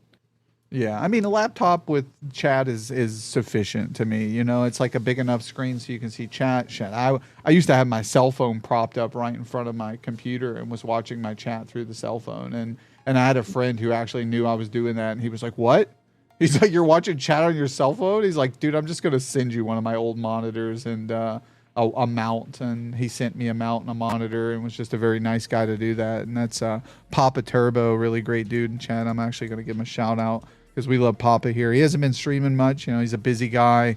He hasn't streamed in a while, but he plays Rocket League and other games like that in his off stream. But we love to give Papa Turbo some love here. But no, and with streaming, do you have any like rituals or routines that you go through before you go live? Yeah, putting all the children to bed, because the only time I actually have time to live stream is when the little demons, I mean angels, are in bed. You're like, "Hey kids, it's time for your nightly melatonin. Mommy's got a stream." No, I'm just kidding. It's bedtime. Mom, are you gonna stream? Mind your business. But yes, now go to bed.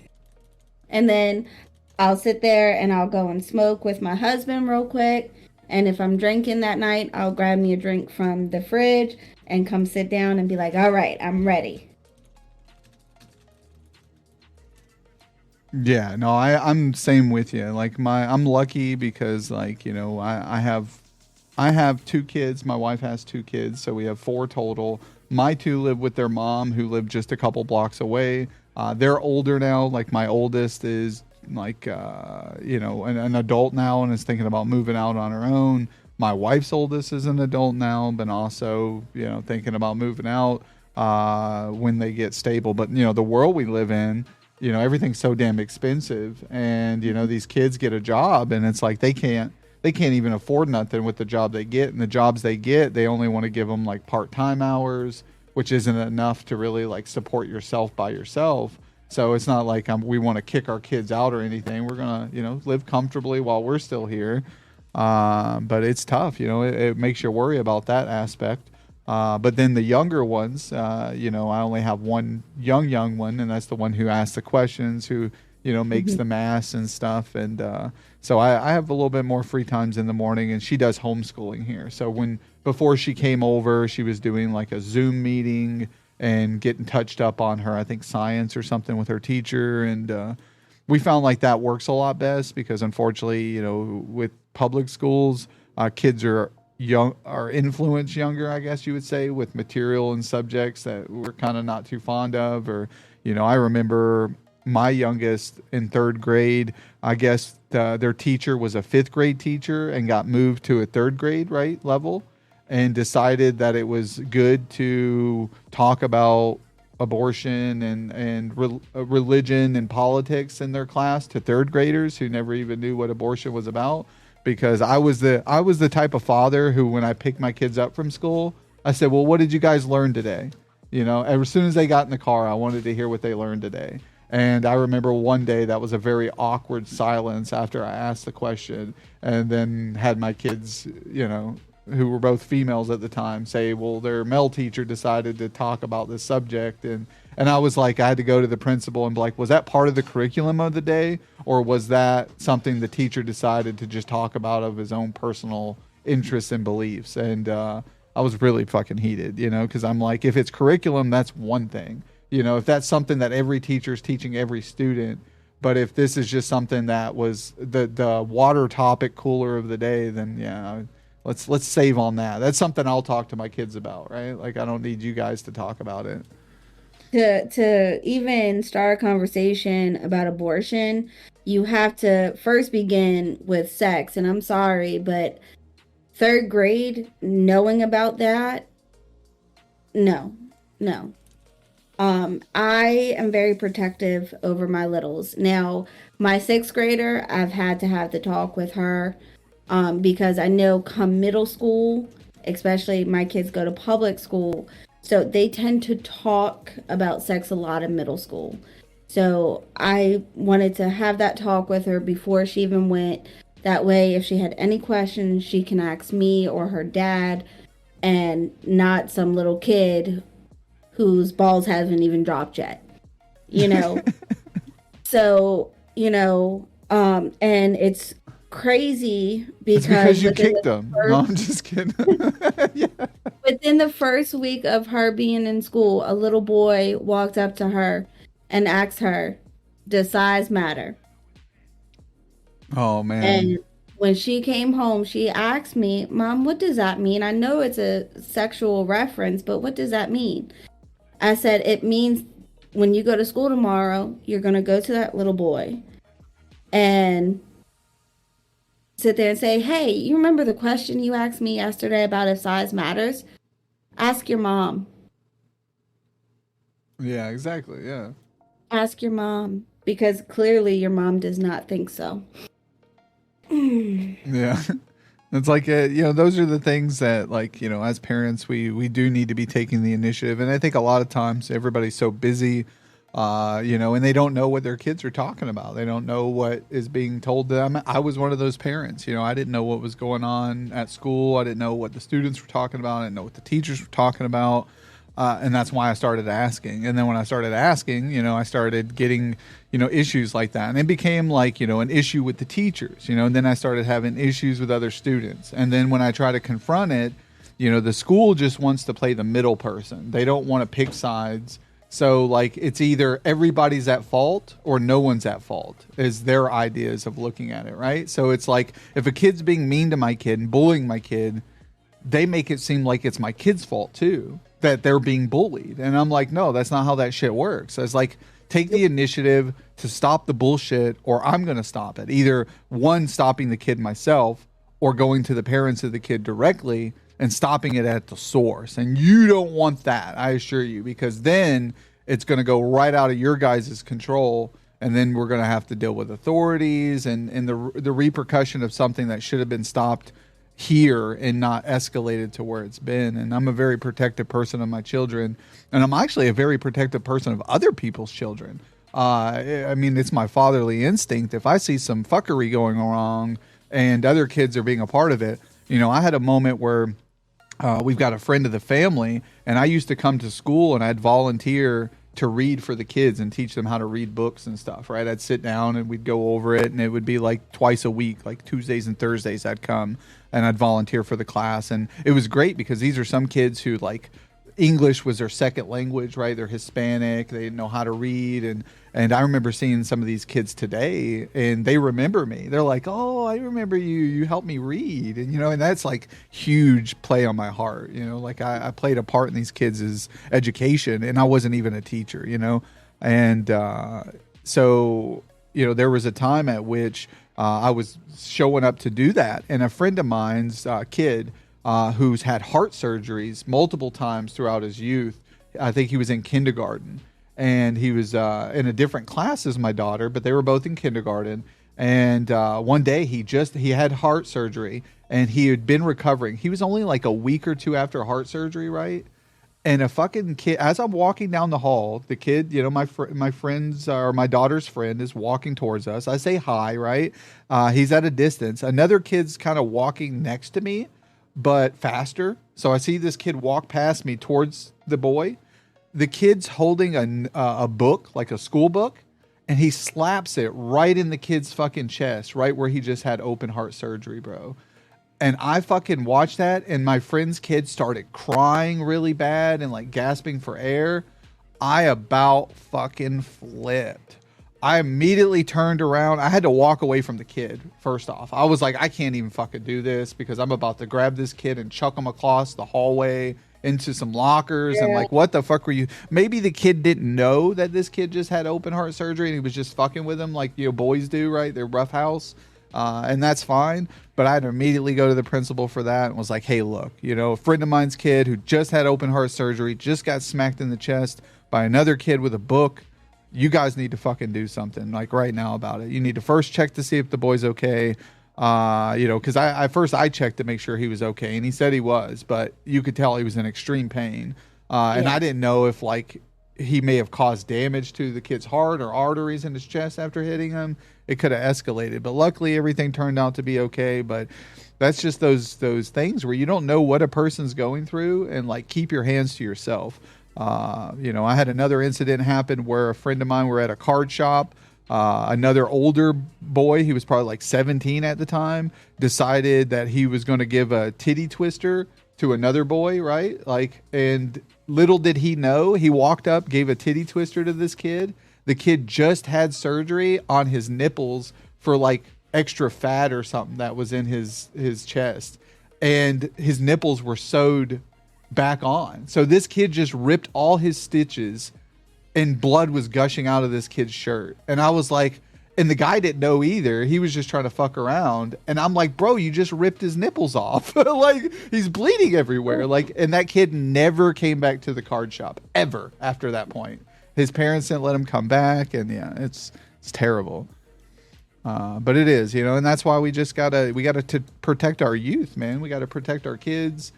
Because that's two incidences that, you know, if parents were there or someone, you know, if I wasn't there, you know, and I was a kid the first time, but the second time was an adult, you know, for the hitting the heart. And that just hurts my feelings, man. It really does. But have you had any, you know, we just had to ban someone or deny a mod thing here. We had someone coming in, I guess, advertising or something, trying to scam the scammers, right? That come into the chats. Have you had any like trolls or negative comments come into your stream yet, or? So many. Of course, we get the, hey, it's my friend's birthday. It would mean a lot to use his code. And actually, those 100 followers that Be Cool was mentioning from yesterday, we both him and myself just got bot spammed with followers. So that's what I'm going to be doing the next couple of days, is trying to get rid of these bot followers. Oh, do you need, I can send you, I'll send it to you right now. Do you know what Commander Root is? Have you heard of that before? No, I know a couple of my friends have sent me different ones that I'm looking into, but if you have a better suggestion, I'll definitely look into that as well. because Lord knows I do not want to sit there and skim through every single one and be like, are you real? Are you real? Are you real? Yeah, no, for sure. I just sent it to you in DM and Discord. I have it pulled up because I just had to deal. We talk about that in every other episode or almost every episode about botting and things like that, because it's a big thing that I'm a very highly against: view botting, false engagement, follow for follow, support for support. We talk about it a lot here. Because it's tough. You got a lot of people who are out there pretending that they have this high viewership or this community that's not actually there. And it's sad because, like, I feel bad for those people in the same sense, because, like, if you know you're botting yourself and you know your viewers aren't there, but you're still showing up and doing the same thing, it's kind of, I feel like it's a shot at yourself too. Like, I mean, how do you go live and do that to yourself when you know like these viewers aren't real? But then when we started talking about it on the show, someone came in and bot followed me. It was 600 bots followed me at once, and I had to turn off my notifications during the live stream. I had to turn on some settings to avoid it. But Commander Root, and I'll stop here. Wisebot is amazing too if you set it up. Yeah, I've got Wisebot, and it does protect at times too. I've heard SiriBot's good too. But yeah, we also use this here. Commander Root, and I'll pin it up in chat. So if anybody else wants to, it's not even letting me pin. I'm so sorry. My dog is whining. Yeah, go ahead. Yeah, take your time. But no, chat. That right there is Commander Root. I just typed it. So if you want to copy and follow that, you're definitely welcome to. It will scan your follower list for any possible bots. Accounts. It will tell you if this is a possible bot account. Some bots get by if they're like newer bots. They have profile pictures or icons and things like that. They may squeeze by, but you can definitely tell from the names or followers that they may have. If they have 0 followers, then obviously it's a bot. Or some, usually, right? Sometimes it's not. You got people who do just get on and watch. But yeah. Aww. Puppies. Yeah, he's my little rescue dog, and there, yeah, he's so attached to me. Every time I shut this game room door, he's like, "No, let me in." Yeah, he's like, "I want attention. I want to be on the Jokerdad spotlight too." Yeah, but it's like everywhere I go, this dog has to come. No, that's good. We love animals here. We're a big animal friendly stream. We love to talk about them and see them. That's the thing is like I love people. I love animals. It's how we are. But no, yeah, that Commander Root, I did just tell chat. That will scan your follower list and will show you possible bots, and then you can click on them and like remove them all.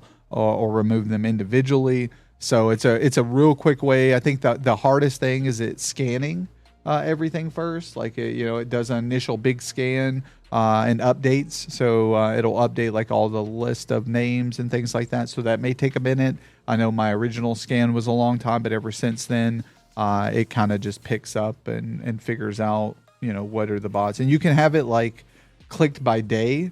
So you can set it for like the day before you got all those follows and the day after, and then it will scan just that day's worth of follows, and then it'll tell you, and you can just click them and remove them off. So highly recommend that for anybody who has to deal with that. So bookmark it, throw it aside, because I hadn't had to use it in months. I've only been bot followed in the 2 years or almost 2 years I've been streaming, like maybe 3 or 4 times. So it doesn't happen too often, but it's funny because when it does happen, it's usually when I'm out there talking shit about botters. And then they stop in my chat and they hear me talking about it. And they're like, "Oh, you don't like botters, huh? Here's some bots for you to deal with." And to think that people actually have to pay to have that happen. So to think someone paid money to get at me, and it only took me like 20 minutes to figure out and clean up. It wasn't too difficult, but... I have some people, they're like, "Well, why don't you just leave bot follows? You'll get closer to your goal."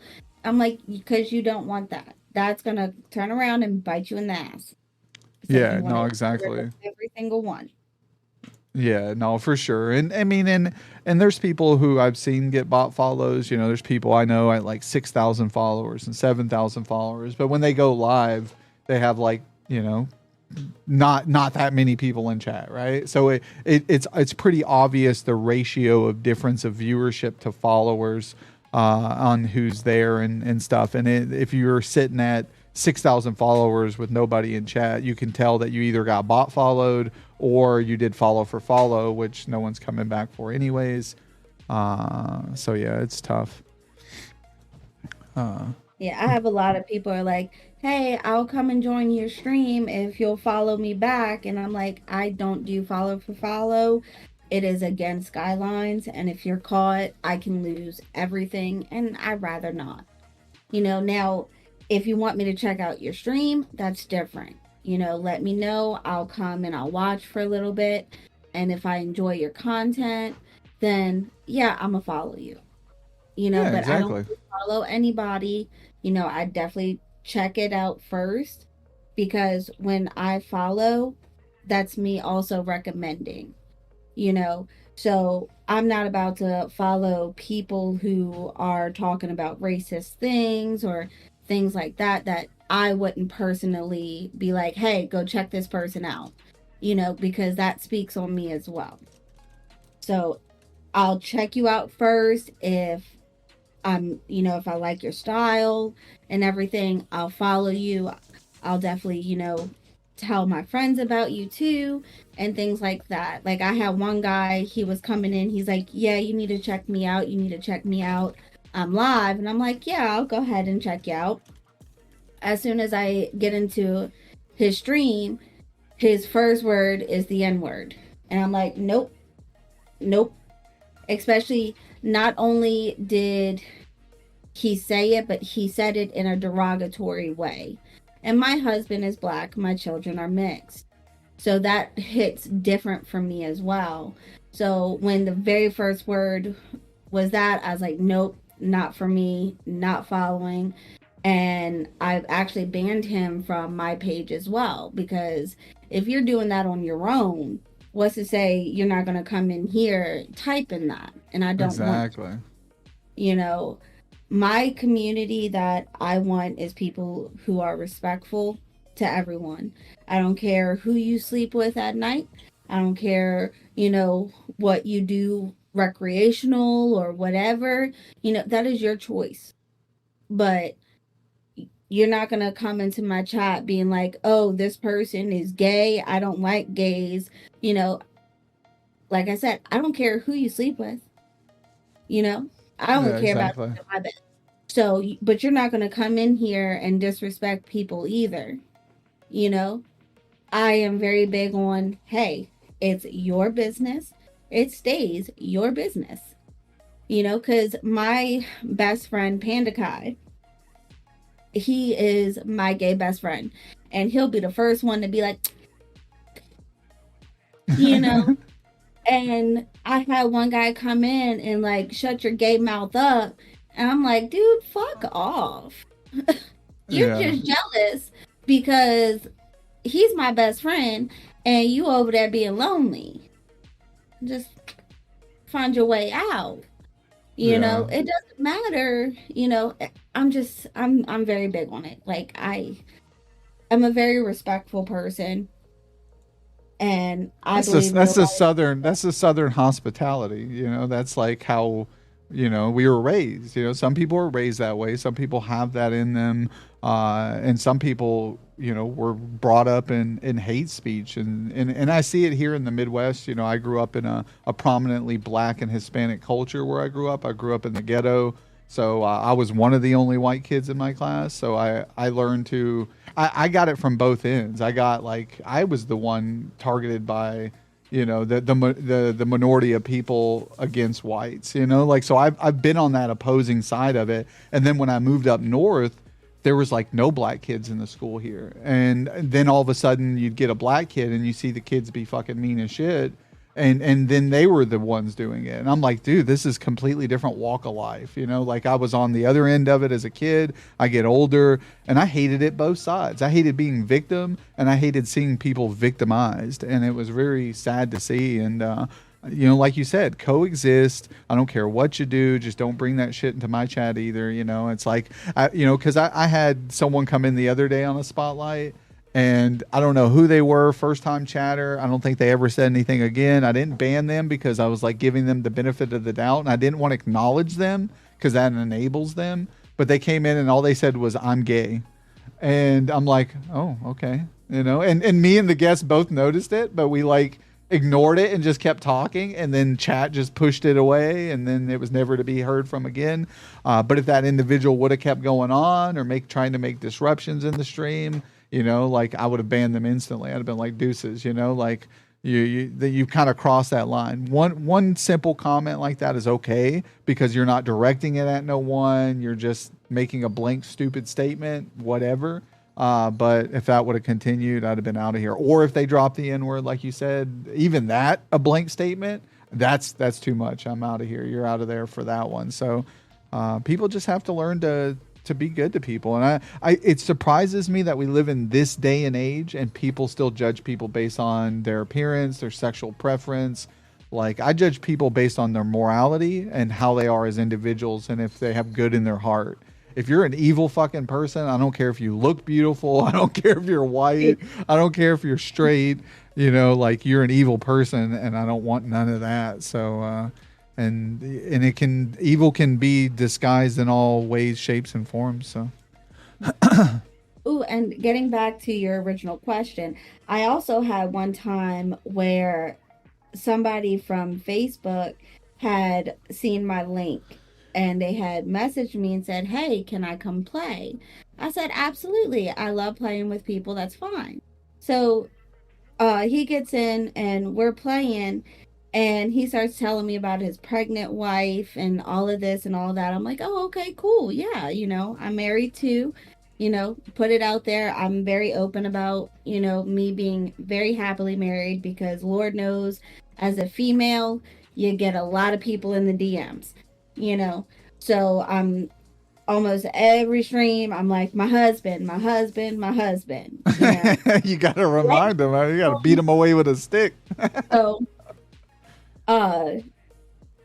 we're playing, and then he starts, you know, just very slowly, you know, "Oh, beautiful, over here, the guy's over here." And I'm sitting there, I'm like, okay, maybe that's just how he is, okay? And then he slowly started, you know, "Sexy, get him, sexy, get him." I'm like, okay, you're starting to take this too far. And next thing I know, the wife is in my chat calling me a home wrecker, sitting there calling me every word in the book. And I'm like, "Woman, it is to get your man." It is your man who's sitting here saying this stuff. I'm happily married. I'm good over here, baby. You might want to check what's at your house." You know, but she, like, when I tell you every word you could think of, she was calling me. And I'm like, "Baby, look, you tell your man." You know, and then she calls him and he keeps ignoring her. "Man, this bitch here keeps calling me." I'm like, "I wonder why. Why do you think?" You know, because you knew I was live. Because I always tell people before we play together, I'm like, "Are you good with being, you know, on stream? Because my people can hear you. And we're on stream," you know, just to kind of give them that heads up. Because some people don't like being on streams. So she was secretly in here watching, and, you know, I'm sitting there, I'm like, your man knows that you're in here. You know that your wife is listening. So if you're sitting here flirting with me on live, of course she's going to call you and be like, "What the fuck is your problem?" I know I would. Oh, shit, But yeah. see, I was like, "Look, baby, I ain't got no time to deal with you.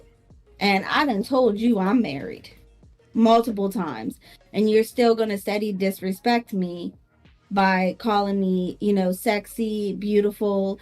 And I can understand, you know, just random, like, oh, you're so beautiful. Be like, thank you, I appreciate that. But when you're saying it as a term of like, oh, I want you, that's where we have a problem. Because my biggest thing in my relationship is respect, not only for myself, but for my husband. You're going to respect both of us by understanding we are locked. This is mine forever. I'm his forever. You have no chance in hell. Yeah, no, I feel that we've had to deal with similar things, you know, and I've seen people do it where, you know, they go simping around in different streams and throwing biddies or subs or at these females with hopes that they get them riled up and they show affection towards them, and some of these people are married, you know, some of these people have significant others in the other room. You know, I had a friend who was I had to kind of separate from, who was kind of DMing ladies and doing the same thing, and I had people join in the community, and then they'd see the individual in the community and then they leave, and I only found that out by like DMing them, and I was like, hey man, I saw you join the Discord, and then, you know, a day later you left. I was like, why'd you leave so soon? You know, what happened?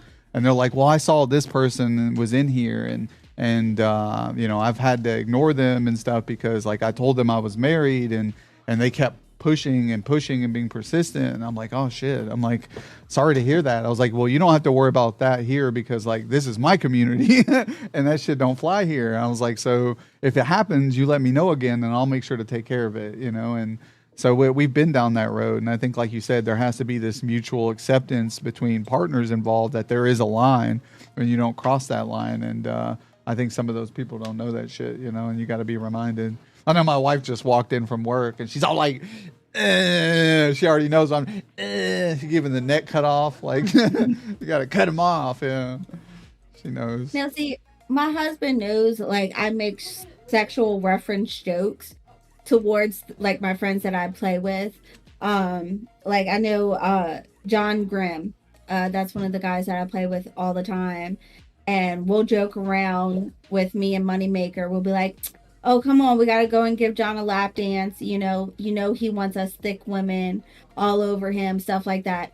But my husband knows that it's just our friendship, that we're not really, you know, trying to go like, I see John like a brother and Money like a sister, you know, and he knows that. He even laughs about it. He'd be like, babe, that was a good one. I like that. That was a good one, you know, but it's a difference when you're just joking around with friends and when people are actually trying to push their way into like trying to do something on the side. And it's like, nope. I have my front piece, my back piece, my side piece, my inner piece, my outer piece, whatever you want, and it's all the same man. So yeah, exactly. He understands, you know, that I make jokes with friends, you know, so we've talked about it, and he's like, yeah, no, that's just part of your personality, you know. I would never be disrespected by that, you know. So it's always about communication. I agree 100%. And I think, you know, everybody knows their lines and what can and can't be crossed. And like that dude, obviously, I think that dude knew what he was doing, right? The guy who's, you know, pushing it at you, because obviously he knew it was going to get a rise out of his woman. And that's why he seemed to be, oh, you bitch calling me, let me hang it up. You know, quit playing. Like, quit playing. You know what you're doing. You're just trying to make her jealous, or, you know, like, and that seemed like a more personal thing, that all of a sudden now he's just involving you in it, you know. And it's like, wait a minute, I'm not here. I'm not part of your game. Like, I'm here to stream and have fun and play games. Like, if you want to do some shit like that, go elsewhere with that stuff. But what's been your most memorable moment on stream so far? Like any unexpected things, funny things that's happened on stream? Well, the most memorable that I can think of, it was with me and KT Cowboy. We were playing a duos match together, and he was party leader and accidentally put it on builds mode. And I'm very new to Fortnite at this point. I have no idea what building is, how to do it. So we get in and we start playing, and I'm like, what are these boxes down at the bottom right? And he's like, what do you mean? And then he's like, oh shit, I might have put it on builds. I'm like, well, are you a good builder? He said, no. I said, neither am I. He's like, you want to go back to lobby? I'm like, nope. We're just going to play it out. So the whole time we're running around trying to hide because we see all these builders just building up. So we get on the island, and next thing I know, a team is landing. And out of pure fear, I just start pressing buttons, and I built a maze. And I guess the other team wasn't expecting it, and literally just walk through my maze, and here me and him are, and we're just like, and we won. And I'm like, never playing builds again. I won my very first build, never again, never playing it. I'll stick to 0 build. Hey, Lou. No, yeah, that's a good story. I like it. Scared me. Yeah, I know. Builds can be very intimidating. You know, I mean, I'm an okay builder, and you know, I start to build, and I'm like, okay, I can do this, and the next thing you know, the guy's like 3 levels higher than me, looking down on me with a shotgun. I'm like, I can't do this, you know, and I'm like, this isn't me. There's your puppy. Yeah, you see the puppy? Yeah, he came What in. breed is it? Didn't you say what breed was he again? It's a Labin, mud Labin. Okay, Labin. What cat? What'd you say? Catagula. Catagula? Yep, Oh, okay. Labin Catagula. Yeah, You very gotta beautiful. look- I love. Oh, big puppies. Yes. He's my little rescue baby. It was my sister's dog. She had a litter of 6 of them, and he was the runt of the litter. And the other dogs wouldn't let him eat, and they would attack him. He actually has scars all on his ears from where they ripped his ears. And he was on the verge of dying, and I blew on my sister.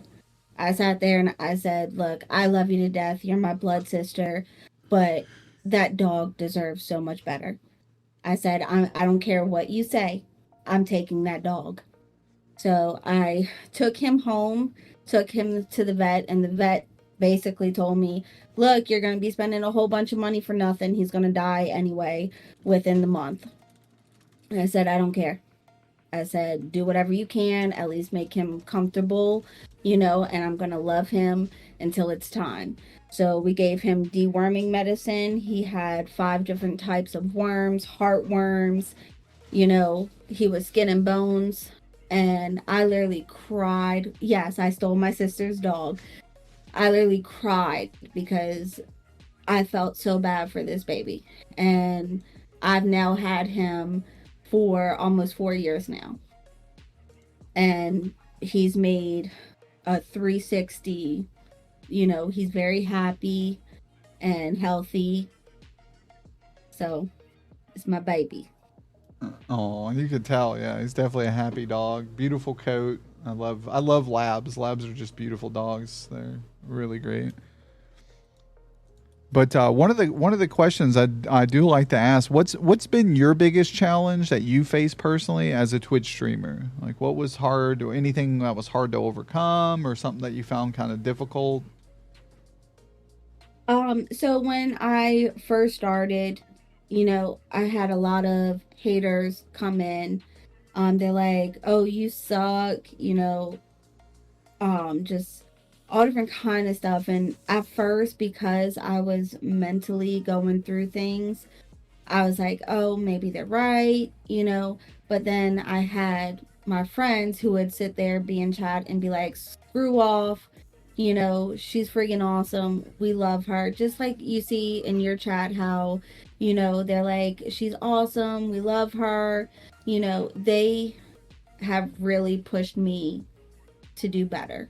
So, you know, the hatred really was getting to me at first because I was like, oh, maybe Snap was wrong. Maybe this just isn't cut out for me, you know, but, you know, with family like the ones I have, you know, push me over. So I'm very, very blessed and very thankful. No, it's awesome. I mean, and I can see the support structure that, you guys have created and that people share with each other. And that's what we should be doing, and I see the same similarities in other communities and the communities we're building here. And people should want to uplift each other. There's enough hate out there and there's enough people that are being negative to people and putting them down and things like that. I think anybody can be a great streamer. It's just a learning process. It's like, how do you handle yourself? How do you present yourself on stream? These are things that no one's really great at. I mean, maybe there's some people who just come straight out of the gate and are great with it, but it's a learning process at which they have to improve and get better. I was not a big people person or a very talkative guy. So doing this type of show, I've only improved over time, and I really enjoy it now. I really like sitting down and chatting and getting to know people on a personal level, getting to know them on a streaming level, their journey, where they've been, what milestones they've completed, things like that. So it's awesome to see that, you feel at home, you got a very good supportive structure of people who are backing you up. And all we can do as content creators is provide the same opportunity for others, so being supportive of them, providing that same experience, to make it to where they want to stick around. I don't want someone to feel like they start streaming and then like this isn't for them because they're either not getting viewers or they're not people who are viewing or like being negative. And then, like you said, being a female in this type of environment is not very welcoming either at times. I see it on Facebook all the time, where and given, sorry to say this, some females do set themselves up for it, but just post a pic, make an advertisement or do something. Like, you don't have to be in booty cut shorts or big cleavage revealing. Like, don't get me wrong, if that's the target audience and that's the content you're creating, all for it. Live it up, show it off, do what you do, but don't be surprised when the trolls come in and they remind you. You can't play victim for so long when that's like the way you're doing it. But like, get me, come to my stream. Okay, you saw the same ones I've. Okay, I was just making sure you saw. You know what I'm talking about. Then okay, I was just.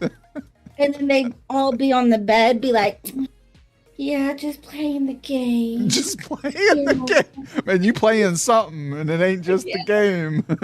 you playing the game, all right. Yeah. Jokerdad said it. See, Frankie, and Frankie knows I don't talk about that stuff. I usually don't because I don't see that. My problem is like the people who complain about it. I'm not complaining about it. My problem is there's people who complain about that and then they use that as a scapegoat of why they're not getting viewers. They're like, oh, well, all these ladies, you're taking all my viewers. I'm like, no, bro, they're not taking your viewers. Like, you can still get viewers. You can still be good. Don't blame someone else for that. So that's my stance on it. But yeah, that's again choice. It's everybody's choice. If that's what you choose to do and stream, if that's how you want, yourself to be advertised, then hey, all luck to you. Exactly. But don't come at me and be like, you're wearing too much clothes, this, that. Maybe if you tried showing a little more skin, because that's not me. That's not.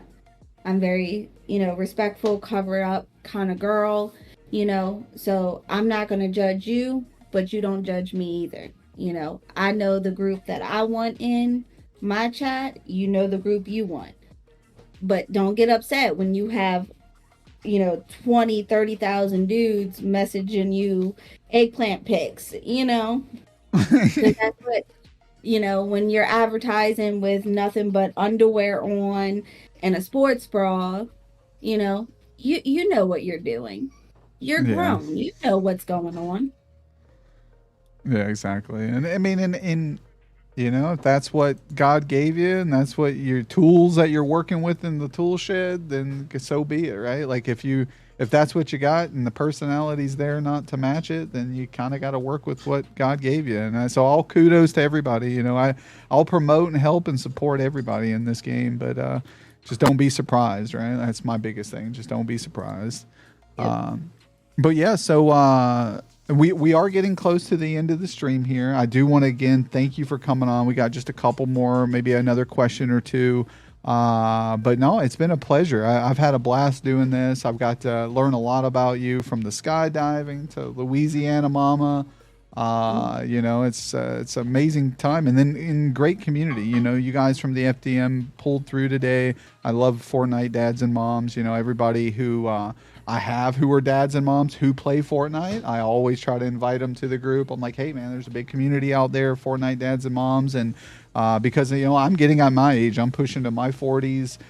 So I'm not a younger fella anymore. So I like playing with moms and dads. I like people who have kids who, my kids have played with other community member kids and stuff like that. And at least I know that they're in a okay place, right? Like they're in a somewhat safe place playing with other kids who are somewhat safe. And if they're not, guess what? I could DM that mama and dad. I could be like, hey, yo little I know kid. your mama. Hold up. Yeah, I know your mama. Let me get in touch with them real quick. Cause you wilding out. I don't think they know you off in that room talking like that, little mans. So no, so I appreciate you being here and taking the time out of your Monday. But yeah, so if you were to give advice, now that you've been doing this for a little bit of time now, and you've kind of learning the ropes as you go as well. If there was a new streamer sitting here in chat, fresh out, not affiliate yet, kind of just started, they're wondering where to go, what to do. Any pieces of advice that you would give them to kind of that they might that you wish you knew earlier on that maybe you had to learn later? The key thing, especially if your goal is for affiliate, first off, set goals. What exactly do you want to get out of streaming? Is it just for fun, or do you want to hit affiliate and then partner? Figure out what you want before you even begin. And then once you get those goals set, if you're going for affiliate, don't try to do humongous streams to start with, because you're not going to get the viewers for it. If you're doing a 10-15 hour stream and you only have 1 to 2 people in your stream, you're never going to hit affiliate that way. Do short spurts, network. Get yourself out there, whether it be Facebook, Instagram, Discord. Find groups with other streamers, because a lot of the times you networking with other streamers get you out there more. Like most of my friends are streamers. Like everyone who has come in here to support me today are streamers. Waste, Lewis, which is LLS Gaming, The Best Mom, Be Cool. 99% of the people who came in for support today were streamers. So networking with other streamers, getting out there, putting yourself out there is the biggest thing. Like I said, Facebook posts, post your link everywhere. Nobody's going to know about you unless you tell them about you. And then make sure that you're yourself. Don't pretend to be someone different, thinking that, oh, that'll get me views if I act like this. Be yourself, because being yourself will bring you in the group of people that you actually want in there. That is the biggest thing. Do not change who you are to please anyone. No, I agree 100% there, because, if you change yourself and you're putting off this persona, you're going to attract people who aren't genuinely attracted to who you are personally, right? You're just attracted to this false sense of idea of who they think you are. And then when that is no longer there and they see the true colors, they're not going to be very pleased, and they won't stick around. They're not going to be happy with that facade that you pulled off. And like you said, getting out there and advertising, meeting people. I just dropped a follow back to everybody who's followed today, everybody who's swing through, who are streamers. Again, I as we spoke about earlier, I'm not a fan of follow for follow, but I am a fan of giving people opportunity and chances. Not saying that I might show up to your stream and might not like the vibes, and I might unfollow at some point if you provide the same experience that individual did for you, who dropped the N-word, who wasn't vibing like I expected. You know, if I come into your stream and you're super loud and yelly and your audio levels are off and your game sounds blowing my ears out and I can't hear your microphone, like, I might not stick around. I'm sorry, guys. You know, fix your audio levels, do things that are, you know. But what I will though do is I will tell you your audio levels are off, and don't take it personal. Don't go, oh man, this guy's dogging on me. You know, like I'm here to help. You know, and I will help you off stream. You know, if you're having issues with audio levels, let's do a test stream, and I'll stop in and I'll say, okay, it sounds good now. Let's tweak this a little bit. Let's mess with that. Show me your screen in Discord, right? So I can help you adjust it. Like, there's ways and a support structure out there for people who want it. My problem is I've been in people's streams and I told them that stuff, and they get defensive and they're like, well, you ain't got to be here if you don't like my game or you don't like my sound. And I'm like, bro, you just fix it. Like, it takes you 5 minutes to fix it. Like, just take a moment of your stream. I mean, I'm the only viewer here anyway, so it's not like you're, you know, stopping anybody from enjoying your stream. Just take a moment and do what's best for your chat and your community. And some people don't care about that. They just want to stream and they want to have a good time, and that's fine too. But if you're looking to do more and become more, you gotta push for it and strive for it. No one's gonna give it to you. No one's gonna do it for you. But no, I'm very excited to have met all you today. Appreciate it very much for coming in. The Fortnite dads and moms really represented for Crazy Little Lady today, showing her some love. What we do here, Crazy, is we do one of two things. If you are planning on streaming, if you're going to be hopping on here after we get off, I can raid into you, or it is your choice. You can choose any lovely soul who you would like us to raid into today. So if there's someone who's streaming right now and has been a big supportive part of your community or the FDM, we can go bless them with our presence. What would you like to do today? So I do have a friend who is live right now. He is a UK streamer. I absolutely love and adore him. He is always in our customs, and he is always supporting me through everything. So our mold 123 FDM. Okay. He does a lot of the cups and tournaments. He is very close to my heart. He is like a brother to me. Awesome. Yeah, we'll definitely get over to him. Again, if you could do me a favor, actually, if you want to do it now, I know we were going to do it earlier. Can you copy and paste your personal Discord and the FDM so I can share it out here? Because I'd like to join both myself, but I'd also like to promote it here in chat for everybody else who may not be a part of those. And if you've showed up today, part of the FDM, and you're looking to network more, meet some new people, I would recommend joining my personal community as well, the Kingdom of Clowns. And I would recommend as well linking if you do join the Discord, I recommend going into your Discord settings and going under connections. And under connections, you can actually link your social media accounts to your Discord account. So that allows your Twitch to be linked to your Discord. So then if you access and turn on streamers mode in Discord settings, when you go live, it will not only automatically promote you in the Discord, but it will show you in a live now streaming section of my community. So that will kind of advertise you on the user list.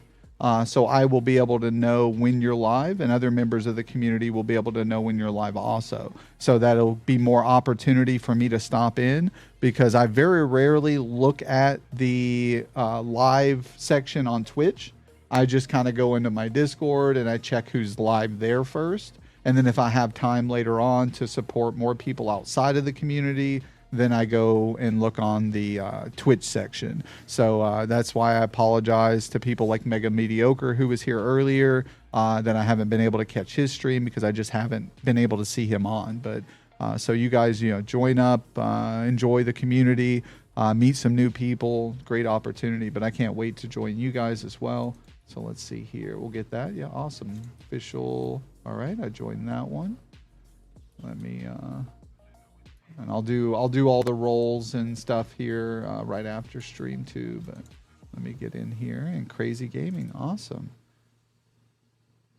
Love it. Love it. So here, let's copy and paste these for Crazy here. Copy. All right. And this one is the FDM Discord. And then this one here is Crazy Gaming. Here we go.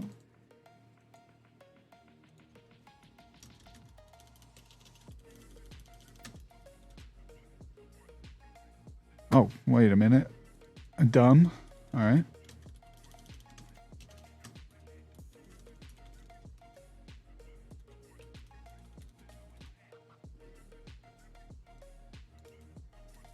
All right, there we go. We got Crazy Little Ladies Discord on the bottom, and then we've got the FDM Discord on the top there. But yeah, thank you again for coming on the show, taking the time out of your Monday. I want to thank everybody else in chat for coming on the show, being a part of this great opportunity and experience today, showing all the love and support for Crazy Little Lady. I appreciate you guys. And yeah, we'll be seeing you again, hopefully here soon, either in your stream or on some of the customs that FDM is hosting.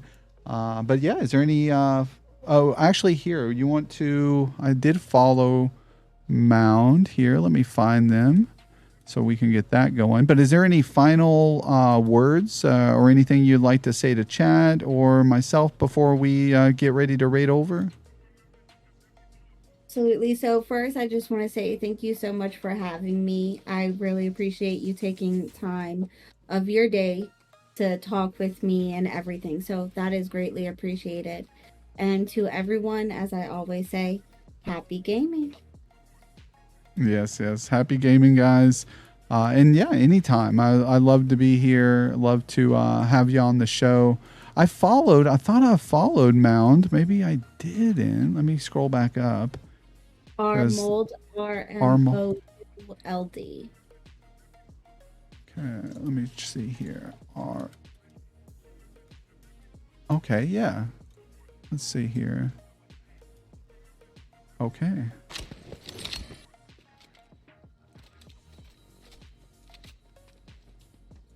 All right, yeah, just followed now. So, and then we're gonna raid over.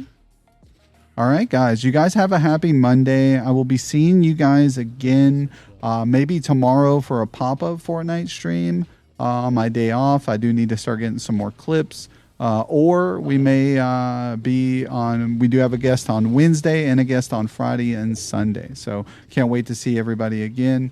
But let's get over, let's hype it up. If someone here, actually I can, let me go back to my page here.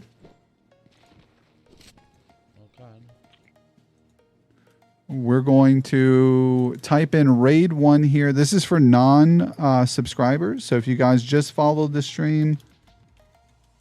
Oh, there we go. Raid 1. Copy and paste that for the Joker raid. And then raid 2. If you are a sub, copy and paste that. What Stream Elements just did. It doesn't show emotes, but if you're a sub, it will create them once we leave the stream. But raid 1 for followers and then raid 2 for subs.